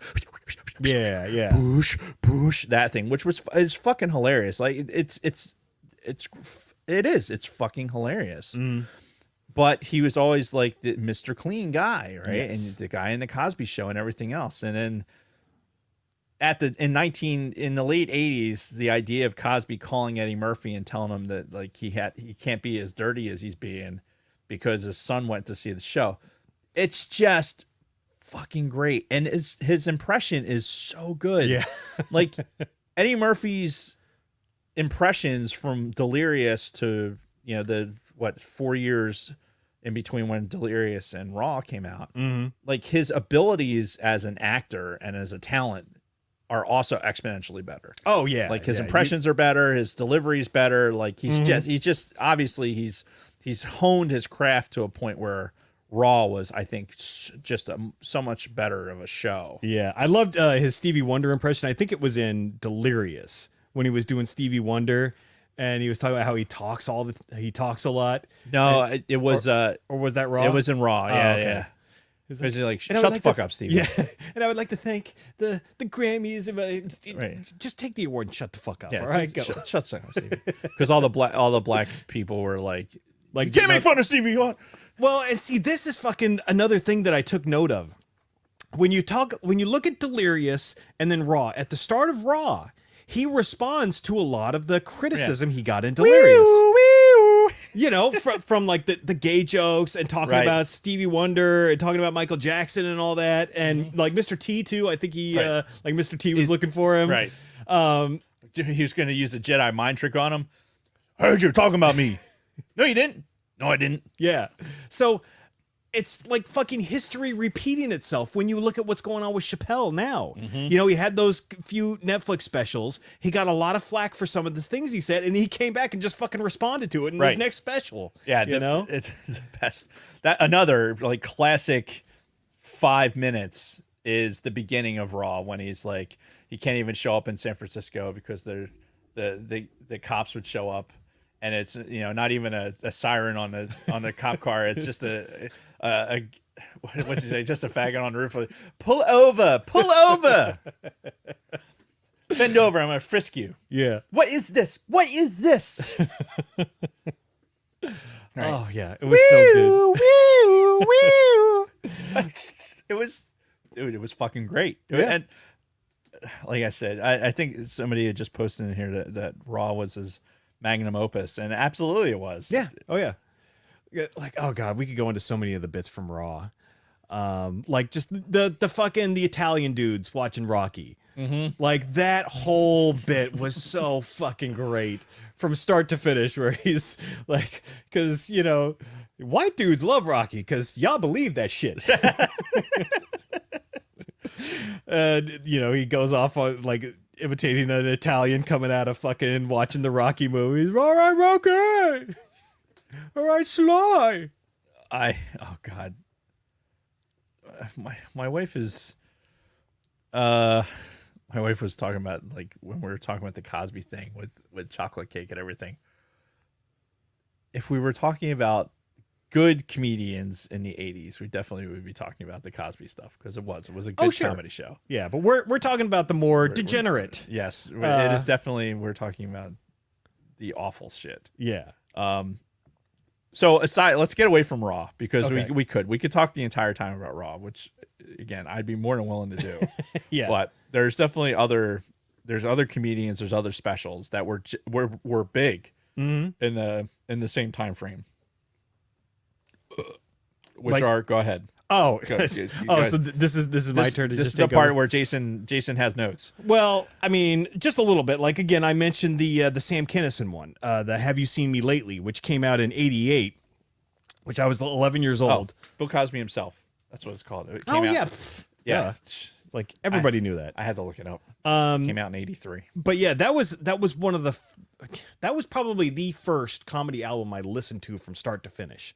Was the Sam Kinison one, you know? And I think a lot of people they just know him as the guy that just kept going, oh, you know. But his stand up is actually really fucking funny. You know, he does do the screaming every now and again during the stand up, but it was, you know, started off with the drinking and driving and the drugs, you know. Yeah. And that, look, when did that movie come out with him? And he's the teacher in Rodney Dangerfield, the Back to School. God, that was probably like 85, 86 maybe. Yeah. So it was right in the middle of all of it. Yeah. Well, this was kind of a little bit after that, but like when he was starting to become really well known, he was getting like all these spots on MTV. This was the album that was accompanied by that Wild Thing song that he did, where the music video had fucking Jessica Hahn in it, like with those massive fucking tits, and they were in that kind of like fishnet top that she was in, and she was fucking dancing around, and all those rockers were like in a circle around her singing Wild Thing, dun, dun, dun. And it was Sam Kinison singing that, but it was like members of like fucking Aerosmith and Bon Jovi and Guns N' Roses, and they're all like fucking surrounding Jessica Hahn, who's like dancing in the middle of this fucking like circle jerk essentially, right? Because she had just come off of that whole controversy with fucking Jim Baker, right? Which, you know, again, young people have no fucking clue who that is or what that references to, but he mentions him in his stand-up also. Televangelists, yeah, were big back in the day. Oh God, yes. I think they're still kind of big. I mean, let's be real. Are they though? Like I don't know. Like I've been so unplugged from any of that kind of stuff. Nothing. Nah, yeah, dude, I'm unplugged just in general. Oh yeah, I mean, honestly, I'm unless it's playing during football, I'm not paying attention. right. But yeah, no, that fucking the Sam Kinison one was the first comedy album I probably listened to from start to finish, and it was incredible. I thought it was hilarious, but again, a lot of themes that like fucking went over my head sometimes too. Like there's a section later on where he's talking about going through a divorce and how awful marriage was, and That's you. yeah, it's fucking Georgia. I don't know who that is, so I will mute it. And then he's talking about like now that he's divorced, like for him, the perfect date is I just want to meet a girl, have a bunch of drinks with her at the bar, go back to her place, come on her back, steal some money out of her purse, and sneak out of the window. And you know, again, 11-year-old me, I'm like, oh, that's hilarious.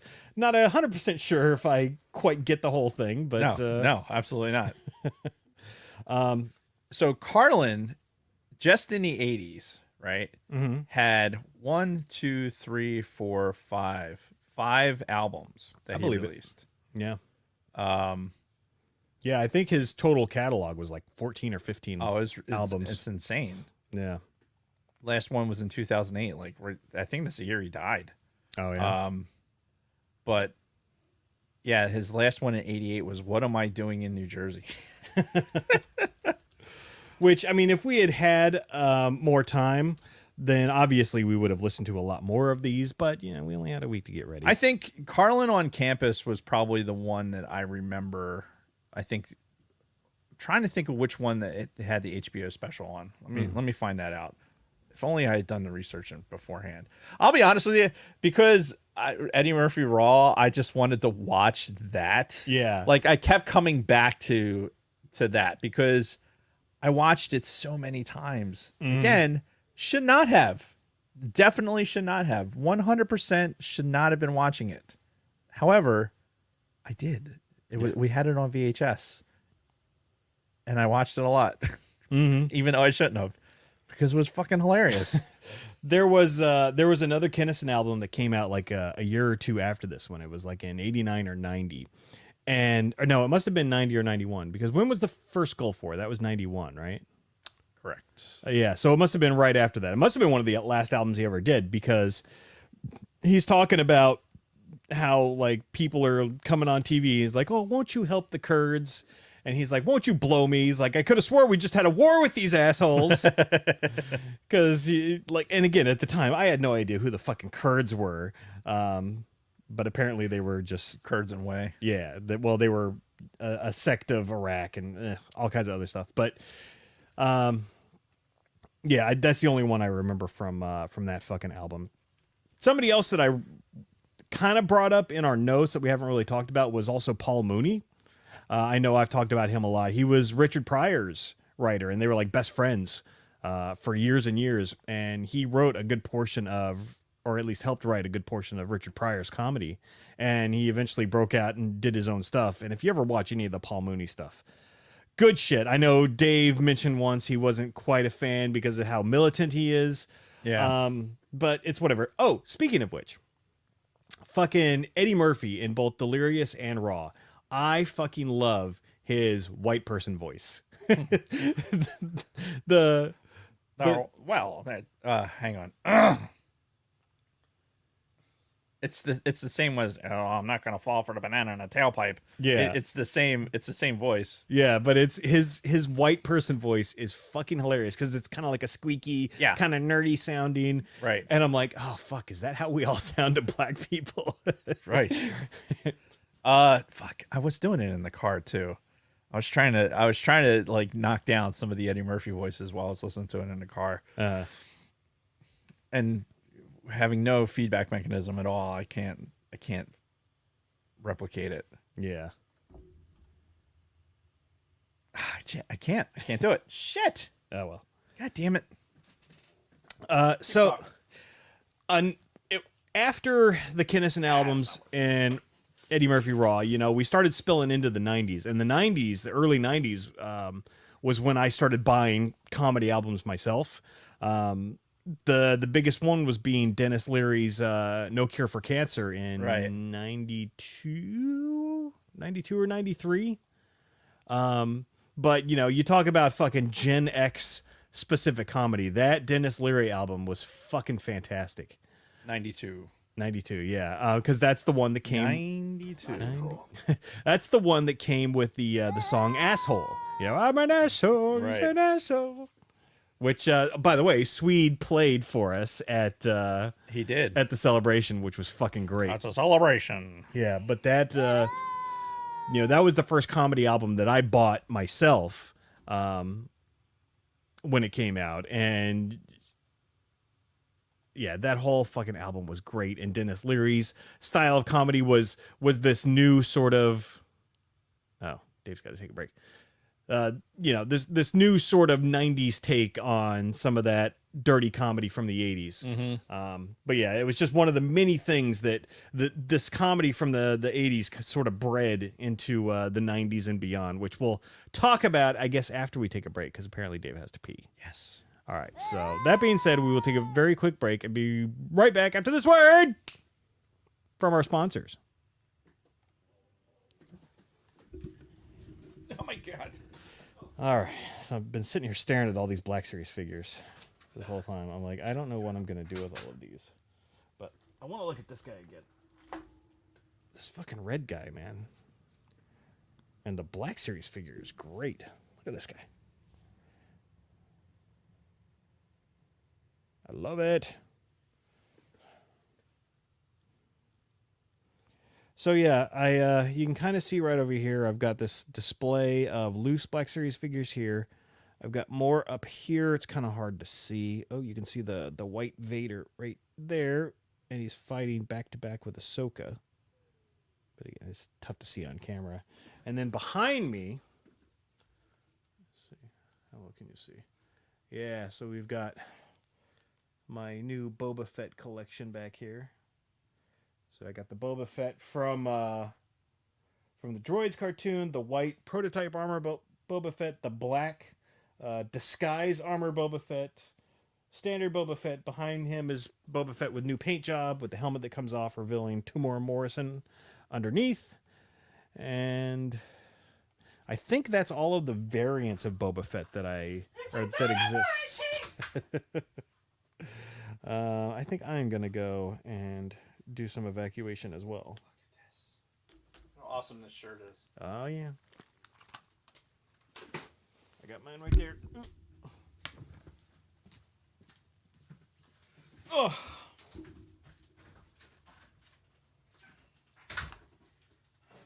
All right.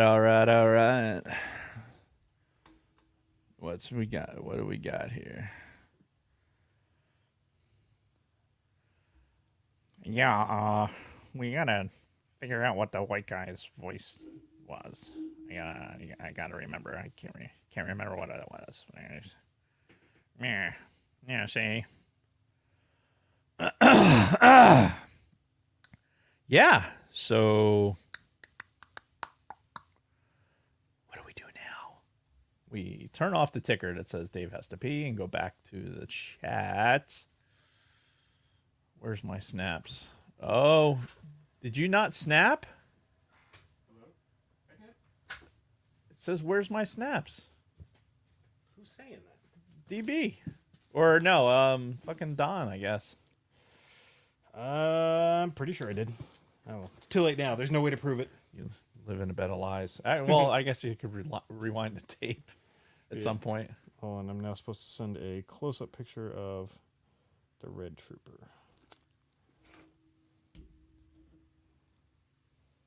Is there a part number on these things? I have no idea. Is it like a Lego where it has a part number on it? That's altogether possible.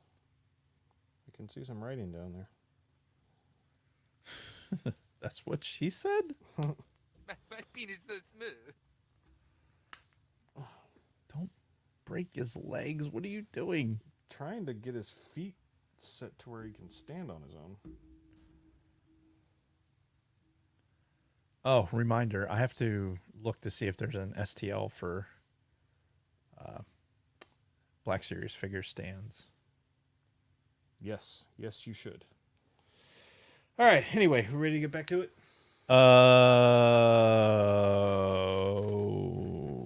Sure. All right. Well, whenever you're ready, give us a countdown. All right, stand by. Right. It's not playing again. I want you to try from your screen. I want you to try and play it. Sure. Banners. No. Brand. Yeah. Okay.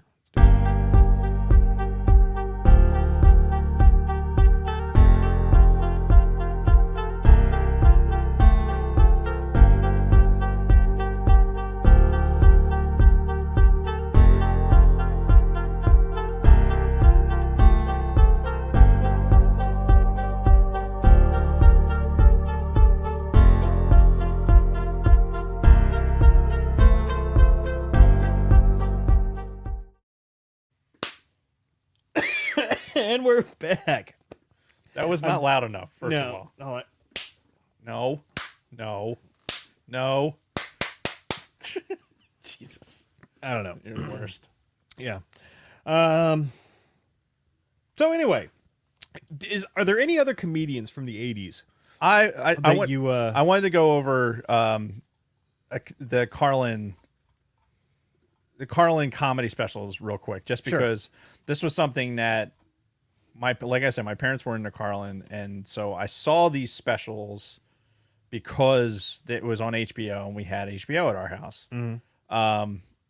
The two I remember distinctly were the What Am I Doing in New Jersey? Like, once I looked at a picture of what he looked like, he's like wearing this like baby blue shirt and has got a short haircut. And so I remember him from that one. And then the other one was the Carlin on Campus. That was in '84. And that was like one of his bigger ones because it's like a place for my stuff. Yeah. It was, when he's talking about that and baseball, like that's probably one of his better ones that in its entirety, like when it came out on HBO, I think I'm pretty sure was from HBO to onto the VCR, like taped and was watched multiple times. Oh, sure. Yeah. At some point, like I said, if this came out in '84, I don't know how those timelines marry up, because some of these tapes just were there when I was looking for them. These tapes were there. I mean, we had piles and piles of fucking VHS tapes. So it's just like, oh, look, comedy, and threw it in there, and you get what you get. I mean, I'm trying to remember. I can picture, like, we're looking at the VHS tapes on the thing that Brady made for us with the that has all the ATSW family thing on there, and I can picture like Raw, like the pen marks for Raw being on there, and there was something else on it, and I can't think of what the fuck it was. Was it another comedy thing, or I don't remember. That's like I remember Raw being big capital scribble letters. Oh yeah. But there was something else. I can't fucking remember what it was. I must not have watched it a whole lot, whatever the fuck it was. So, sidebar, I remember one that we had, because we did the same thing. I told you about the Betamax tape that we had, and we had a lot of blanks that we would record shit off of, mostly on the movie channel, because we didn't have HBO. Right. We had one tape that was, from start to finish, it was Maximum Overdrive, Daryl, and Howard the Duck. Now, that is a hell of a tape. Yeah, Maximum Overdrive. You talk about a movie I should not have seen as a kid. Saw it hundreds of times. Wow. And then Daryl, I think, was a long forgotten movie about the kid who was the main kid from Stand By Me. He was a robot. I don't think I ever saw it. Oh yeah, I love that movie. And then of course Howard the Duck. Did you love it because it was good or because it was available? Probably because it was available. Right. Yeah. It's kind of like the your first Playboy. Like it wasn't because it was good, it was because it was the first. Sure. Yeah, I could see that. Yeah. It's my brother Daryl. It's my other brother Daryl. Right. Getting back to comedians real quick. Were you done with the Carlin part? No, there's that, and I wanted to touch on real quick too these guys, their Saturday Night Live connection. Oh yeah. Because Kinison wasn't connected with Saturday Night Live at all, but like I know Eddie Murphy, like there's a lot of these comedians that came out of Saturday Night Live that went on to success. Yeah. And I had something for that, and I should have wrote it down. Yeah, well, but because I didn't. there's a lot though. There's a lot that kind of go both ways. They started off like on SNL and then went on to have a big comedy career, or vice versa.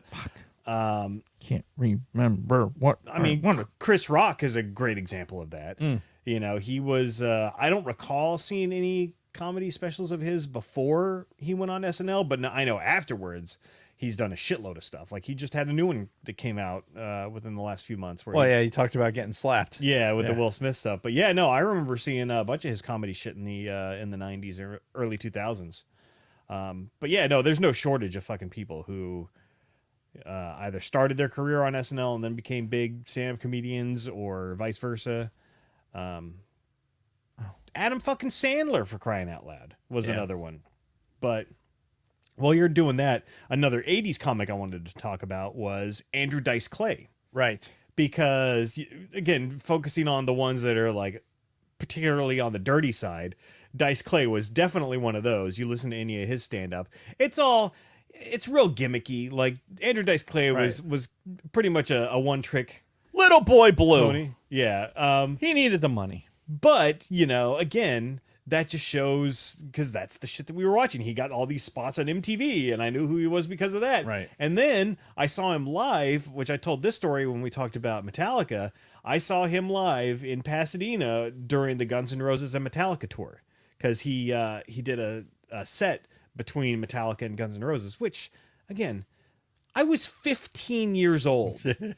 Okay? I was 15 years old with my other friend who had just turned 16. We were dropped off at the fucking the Rose Bowl at like 11 a.m.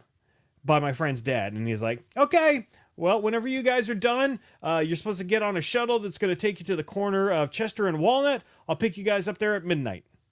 And that was it.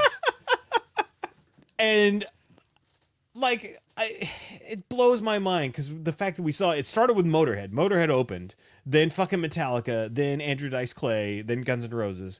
Yeah, done like at midnight. And here we are standing on the corner of a fucking LA intersection waiting for his fucking dad to pick us up after midnight. It was fucking crazy. Like, I couldn't imagine doing that with my kids. Where did he go all day? He was a big pothead. He probably was just smoking weed the whole day. Ah, fair enough. This was the same trip where, because his dad lived in LA and he would come and pick my friend up, but he'd also, whenever I would hang out with him at his dad's place, he'd pick me up too. And we drive, and like halfway up, there's this rest stop between Bakersfield and LA. And we got off at this rest stop, we peed. Me and Jason came back to the car, but his dad wasn't there. And I'm like, where's your dad? Yeah, he'll be back in a few minutes. His dad finally comes to the car, and he reeks of weed. I'm like, oh, cool. So we're driving the rest of the way to LA with his dad, who's, you know, driving high. Like, come on, man. Yeah.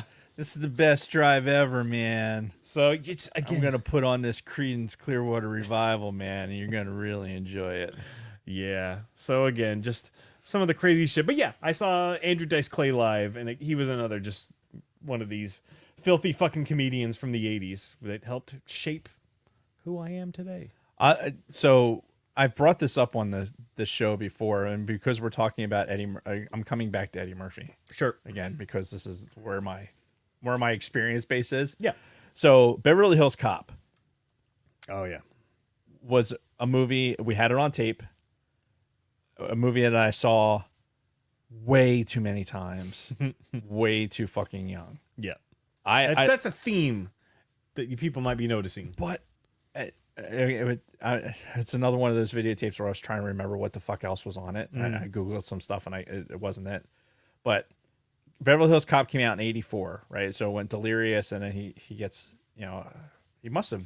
Well, and 48 Hours must have come out right after Delirious, because he mentioned that in the stand-up. Yeah. So- Or he might have already filmed Beverly Hills Cop. Well, keep talking. I'm Going into it. gonna get to the bottom of this. But Beverly Hills Cop was. Remember the opening sequence of Beverly Hills Cop? Like I can fucking close my eyes and picture the song. Like, you know, the chase scene and it's back with the fucking thing with the cigarettes and the whole, dude. just to this day, I want to watch it. I haven't watched Beverly Hills Cop in forever. Yeah. I don't want to watch it just for the fucking nostalgia. And there's so many great fucking one-liners in it. He's like, it's iconic. And I saw Beverly Hills Cop before I saw anything else that he was doing. It's funny because I saw Trading Places of his before I saw anything else. Really? Yeah. Yeah. 100% I saw Beverly Hills Cop, but that was like the first thing I saw Eddie Murphy in. Mm-hmm. And because I don't think I even stayed up to see, or no, that's not true. I probably saw him as Buckwheat in fucking Saturday SNL. Night Live. Yeah, that's true. Well, Well, my favorite of his SNL stuff was Mr. Robinson's Neighborhood. No. The best SNL stuff was the James Brown shit. Oh yeah, that was good too. Ow! Gonna get in the hot tub. Yeah. Gonna make me wet. Gonna get it. I can't even think of the word hot tub and not think of that. Yeah. That's that fucking skit. They had a fucking hot tub on the stage for this fucking bit. Yeah.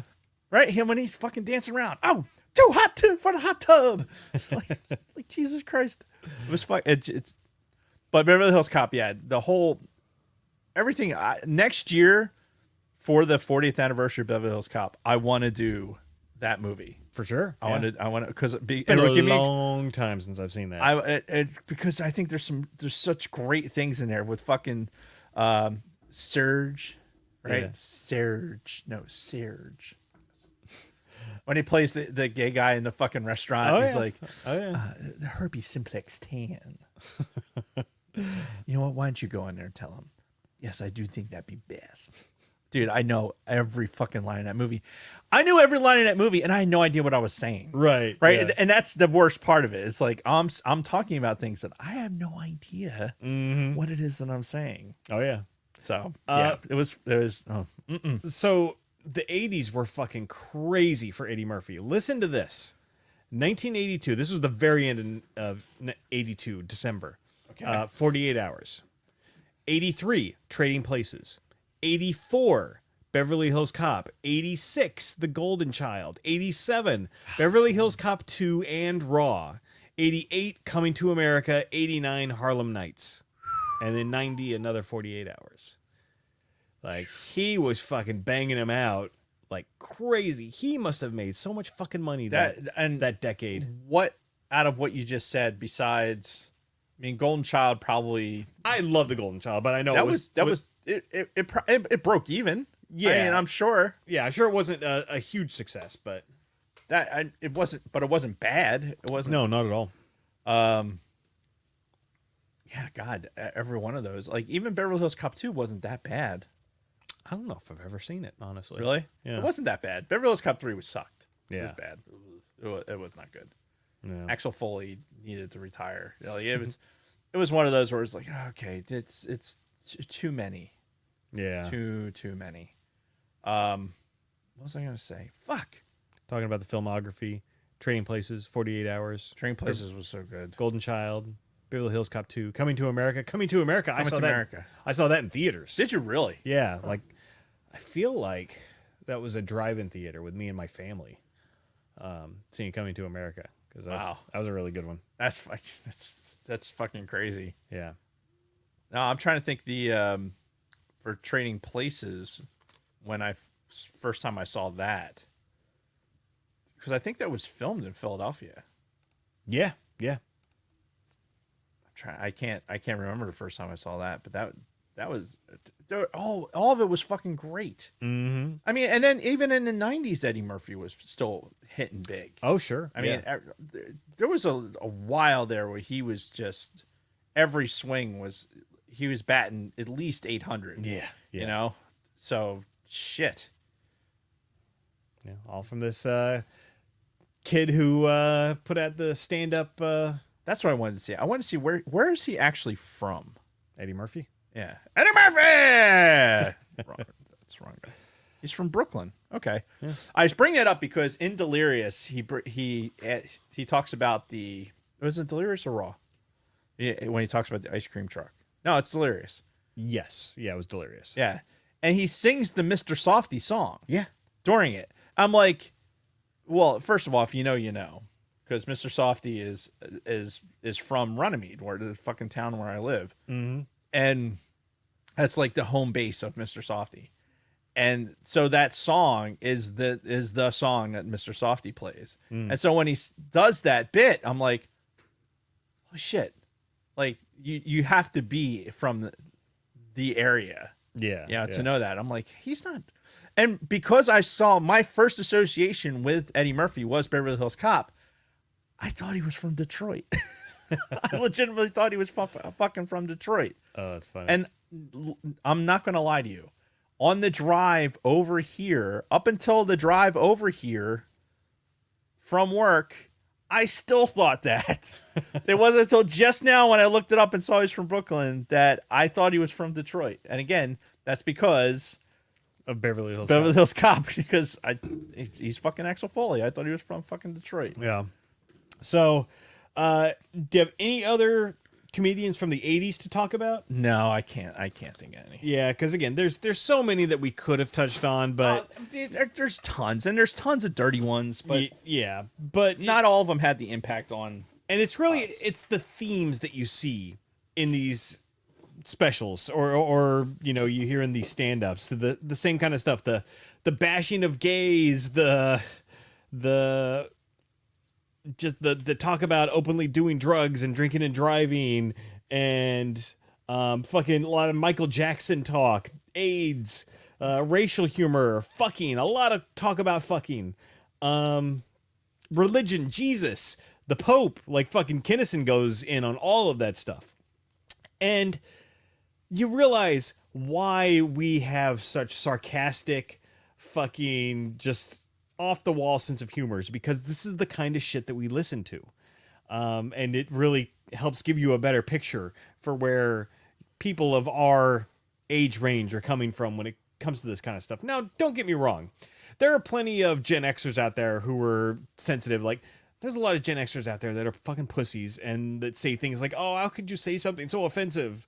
So it's not all Gen Xers are, you know. Not all Gen Xers had fucking Eddie Murphy Raw on VHS or Kinison on fucking tape that they were watching or listening when they shouldn't have. Yeah. They were in pious households that didn't listen to such foreign filth. Mm-hmm. And you know, that probably gives you more of an indication out of anything. The Gen Xers who are like us probably had not as much parental supervision as some of the ones who are a little bit more squared away, I guess. That being said, I had like both of them. Here's the other thing. Everything that they were talking about, like, it really makes you wonder. They were in a time when censorship seemed to be like there was so much more censorship. Yes. But they were saying things that you couldn't say today. Right. So who exactly is more censored? I mean, it's an interesting point because back then, I think it was more about the language, the sexual talk. I don't think the people that were trying to censor were more trying to stop him from like making fun of gay people or, you know, something like that. Whereas today it's different. Today, the people that are trying to silence the comedians don't want you to make jokes about these, you know, protected groups out there. So it's less about the sexual content, because fuck, you watch any female comedian today, and again, I don't mean to disparage a lot of these women, but all they fucking talk about is fucking. Like, that's all female comedians talk about. You turn on a female comedian from the last like 5 to 10 years, and all they're talking about is sex, this, fucking this, fuck this guy, did this, and it's like, fuck, do you have anything else? Yeah, the good ones have other material, but yeah, like the Nikki Glassers, there's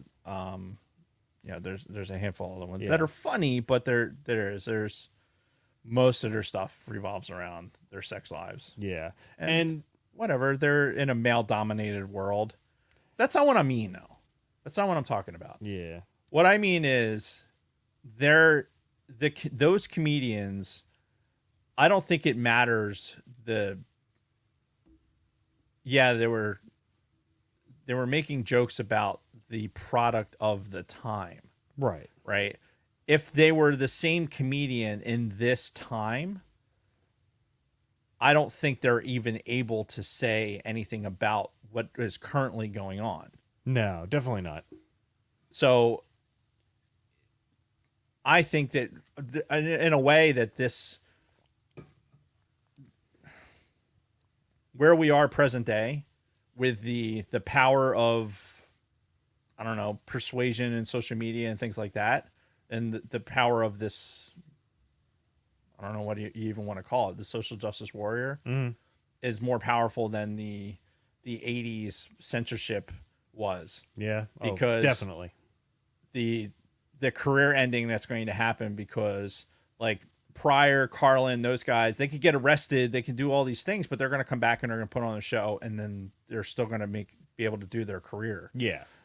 Whereas in today, none of that. No. And not because they're fucking, like, they were slamming, they were fucking slamming gay people. They were. I mean, using the language they were using it, but in today's standard, they were absolutely disparaging them. Sure. So they would be fucking lambasted today. Oh yeah, no. Absolutely. Yeah, they'd be Even though it was in jest based on the fucking time. right. Right.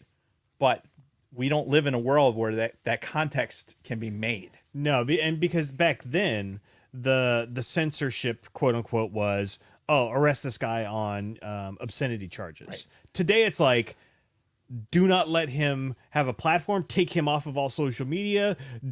Like boycott places that decide to hold his stand-up comedy Right. shows. Do not let him have a living because Right. we don't like what he said. Ruin their life and livelihood Yeah, because we don't like something. yeah, and that's legit. That's been happening. Yeah. That To me, like, honestly, that's why I'm glad we have the ability to like listen to these older comedians, and like the shit they say is like fucking like being punched in the face, because like, oh my God, we're so not used to hearing like comedy like that, because we're, aside from a handful of guys like the Chappelles or whatever, nobody talks like that. No, because they no. know they can't, because that's where we are. Yeah. So I would argue, and again, we're not political here, and we're deliberate in that fact, but I'm here to tell you that in an age where these guys were so heavily censored and the FCC was on them constantly about what they could put out, and they had to be on cable for this and put out a record for that and whatever, we are far more restricted today than those guys were. Yeah, I believe it. So That makes perfect sense. And then you mentioned like some of the modern comedians. These guys in the 80s, these just fucking dirty, raunchy, fucking envelope pusher comedians sort of gave way to comedians in the 90s and beyond, the same way guys like Carlin and Pryor opened the doors for these guys in the 80s, where because you got into the 90s, then you get people like Dave Chappelle, who basically took the crown and never gave it back once he hit big. Dennis Leary, like I talked about, Martin Lawrence. I bought one of his 90s comedy specials back in the day. Janine Garofalo, Jon Stewart. And then, even beyond that, you've got guys like Bill Burr, Louis C.K., Patrice O'Neill, rest in peace, and just so many more. yeah. But, if it wasn't for these guys in the 80s and the guys that came before them in the 70s, I don't know if the doors would have been open enough for these other folks who came later. Yeah. And Hey, keep the theme of the day and kind of what we started with, and never forget. yep. Also, never forget that these things kind of existed, like these old comedy albums and this old Yeah. narrative. Like, comedy is one of those things where it is telling you what is happening, like, in society far better than most things. Yeah. Yeah. Like, if you look at society in early Greek, Roman society, like, you can go in an anthropological sense, and what you see in comedy is more telling in history of what's going on in society than anything else. Yeah. So, in effect, you're helping protect history. So, keep this shit alive. And Dragon Buddies. My God. I set an alarm for 7:30. Is that for? Well, no, that was just so I could hear the sound because I like the sound, and I figured we'd still be going at 7:30. So Yeah. there it was. I hope everyone could hear that. All right. That should be a drop. Oh, we should. Oh, that would be awesome. That'd be easy. Yeah, we need to get that as a drop. All right. What is happening? What's on our Remind me, screen? and we'll work on that next week. All right. Anything else on comedians before we bring out the maid of honor? We'll do it live. Fuck it. Do it live. No. All right. Well, 37. My girlfriend sucked 37 dicks. In a row? well, without further ado, Miss Lopez. Hey. Oh, you don't sound very excited to be here. My vacation was too short. Oh, I saw some pictures from your vacation online. Yeah, they were all fake. Oh, were they? Yeah. Okay. I wasn't having nearly as much fun as those pictures would indicate. Okay. Fair enough. I should have took a longer vacation. Indeed. But you are here now. Yeah, apparently. So you gonna do some reads for us? I guess. I All don't right. know. Do people even want to see me? I don't even know. I don't think there's any more Hennifer love out there. You don't think so? No. You think your time has come? Your 15 minutes of fame is? Yeah, and I don't think anyone misses me. Nobody missed me last week. Yeah. Well, everybody was still ecstatic to see you at the celebration. I so- was. It was nice. Well, I mean, should we modify your contract? I mean, Contract? yeah, I'm under contract? yeah. You have a number of obligated appearances. What? Yeah, you didn't know that? Who the fuck signed that? I don't know. You're I have one eye that's really looking down today. Do Yeah. you see that? It's like see it? It's like what the oh yeah. like oh my god! It's like hanging. It's almost like one of your eyes is big. It's particularly bulbous today. Yeah. Oh, I don't think anybody. You can't pick that up in the camera, but But it does look funny when you look down like it's that. definitely woo. Yeah. It's almost like your eyes get bigger. We're entertaining ourselves here, folks. Indeed. It might have been doing that the whole time, and we just never noticed. Oh, okay. Never really looking at my eyes. Yeah. Oh, it looks funny. Anyway, Yeah. what were we talking about? My contract. Yeah, your contract. What the fuck? Yeah, you have a certain number of obligated appearances. So what is my compensation for said contract? Exposure. We give you Nobody exposure. wants to see that, Jason. No. Different kind of exposure. No? What kind? Nuclear exposure? Like what are we talking about? like you Radiological? you come on the show and people see you, and then you can promote things like your upcoming album and other places where you're going to be appearing. Yeah, to make So when money. has that happened? You're the one who gets the airtime. You're the one who's supposed to pump your own stuff. So we give you a platform. Why is this all new?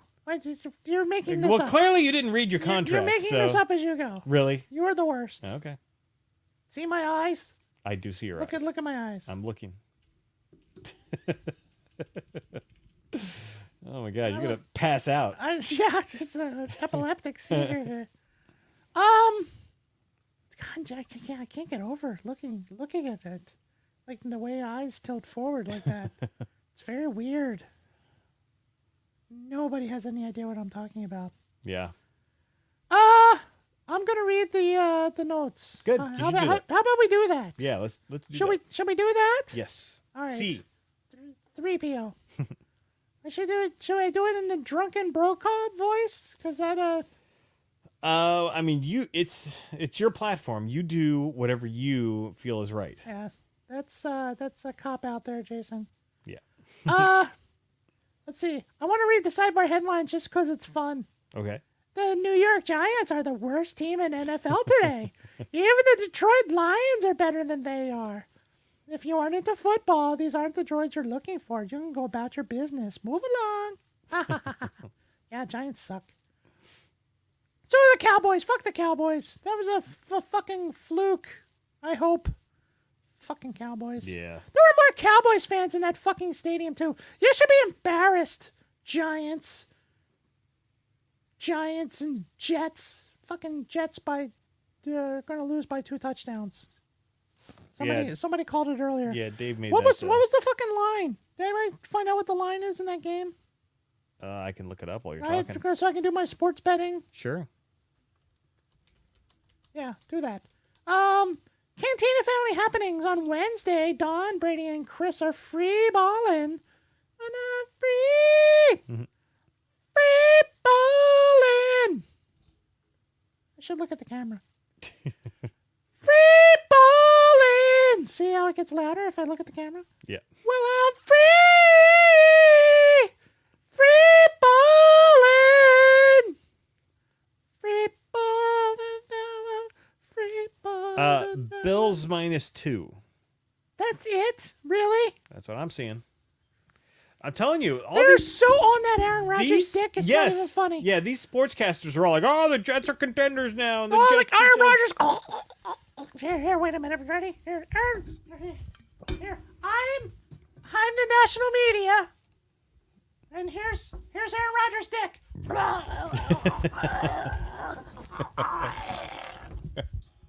Oh God. The fucking worst, man. Yeah. Jesus. Yeah. Got my hair all messed up getting all over Aaron Rodgers' dick. Fucking UFOs. He says on fucking Hard Knocks on HBO, he talks about UFOs. Are you fucking kidding me? Aaron Rodgers does? Yes! Oh my God. He's a fucking lunatic. I guess so. Fucking psychopath.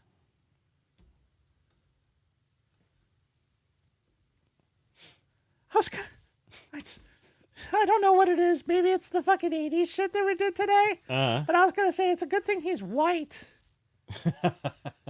Can you imagine if Aaron Rodgers was black and made a comment about UFOs? How many they'd be trashing him? Anyway. Yeah. Sometimes I need to let my inner monologue stay inside. Anyway. I forget how to do the hand. I forget how to do the hand.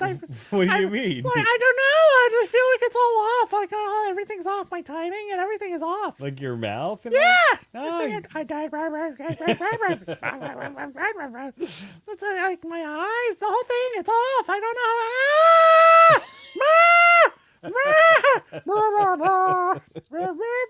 Are you okay? No.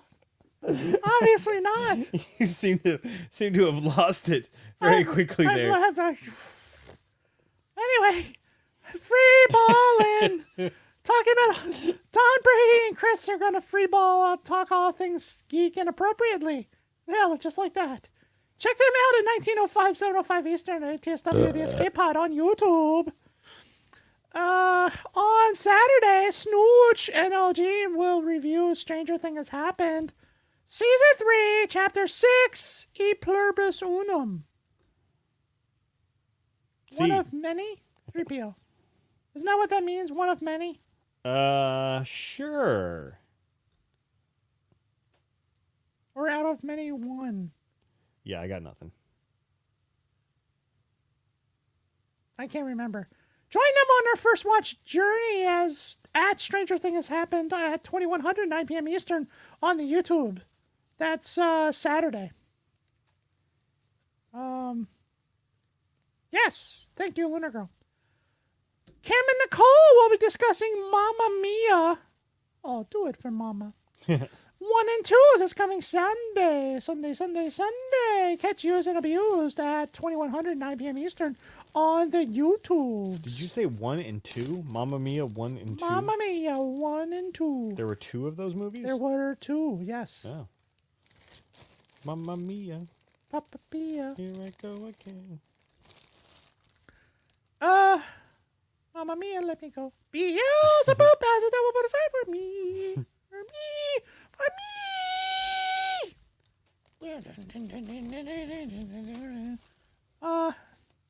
Big Sweet has been working on projects with his band from back in the day, Slaves for Scores. It seems mildly inappropriate, but okay. Sub to Sweet Studios on YouTube and give them a follow on the socials for updates, and make sure you tell them the computers are cheating. Layman's Terms released Happy Saturday Morning over the weekend. There was a coffee and a beautiful kitty. It was an actual kid. It was an actual cat. Right. It was not somebody's pussy. Not a vagina. I never thought that until. Well, I mean, that's, people call vaginas, they use the term interchangeably. Right. I do understand that. And this is a fairly inappropriate podcast. Right. So, just wanted to be clear. Again, that was not ever what I was thinking. There's no vaginas on layman's terms Happy Saturday Morning. All right. Although maybe there is. I mean, it could be a Happy Saturday Morning. It's possible. We'll see. It's entirely possible. You'll have to check out Layman's Terms on YouTube for your primary source of ignorance and drunken banter and find out. I'm making up as I go here, kids. The Orange Fisher released episode 90. Our opinion on pro wrestling this Saturday. They're already up to 90? No, I'm sorry. This past Thursday. Reading is fundamental. Find them on Spotify and Apple. How are they already up to 90? Because it comes after 89. Right. 37. My girlfriend sucked 37 dicks. In a row? I love that. Our bro from the land down under, where women glow and men plunder. Land down under. You should put musical notes around that so I remember to sing. Right. Has created a new Instagram account for his amazing artwork. Can't you hear the thunder? Yeah, put some musical notes around that. Na, na, na, na, na, na, na. You better run, you better take cover and follow Frogmore Art. Yeah, I love all of that. I just need to remember that there's a musical interlude.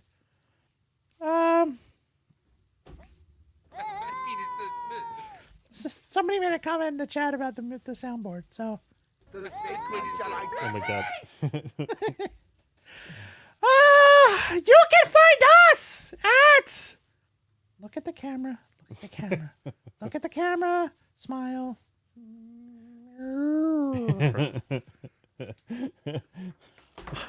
You can find us at bio.link/the Sidebar Cantina, where you can find our links to Patreon, YouTube, our audio podcasts on Apple, Audible, and Spotify, and our social media platforms, including X, the artist formerly known as Twitter, Instagram, Facebook, Twitch, TikTok, and Discord.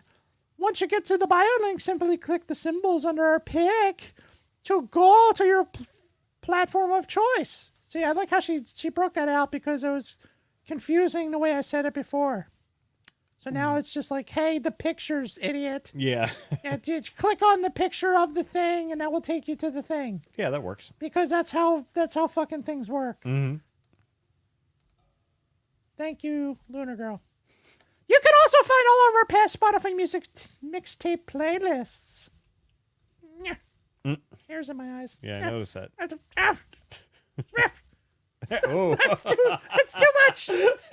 Whoa, that was a look. You see my weave? Your eyes looked even crazier when your hair was back like that.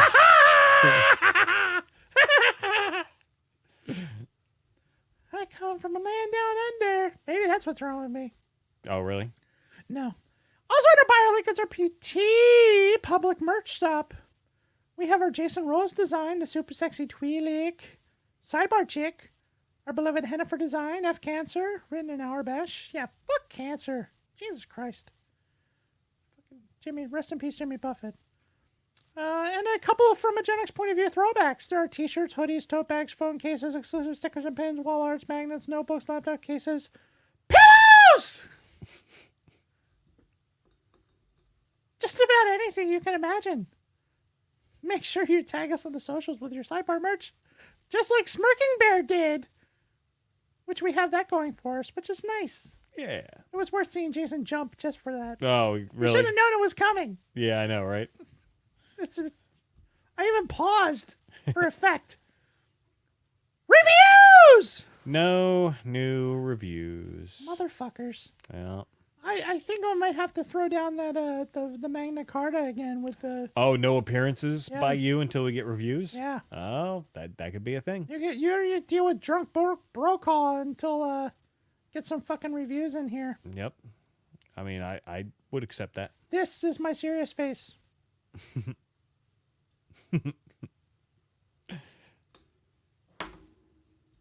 The guy fell over there. Yeah, he had an issue. He's drunk.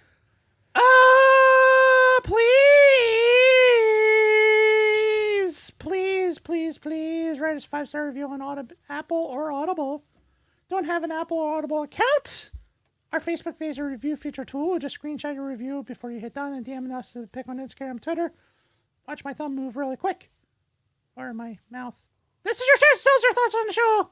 Or Hennifer Jason, what? Or Hennifer Lopez, or Hank, that's me. Also me. Or Edith, or Mama, or Tom Brokaw, or who Lunar Girl thinks sounds like the voice on Yacht Rock Radio.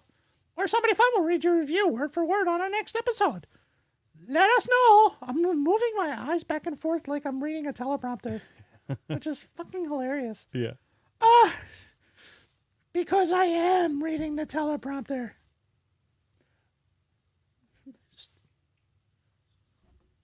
Well, do it live. Fuck it. Do it live. Let us know who you want to read it. Dave wants to work on his voice work, so do somebody different.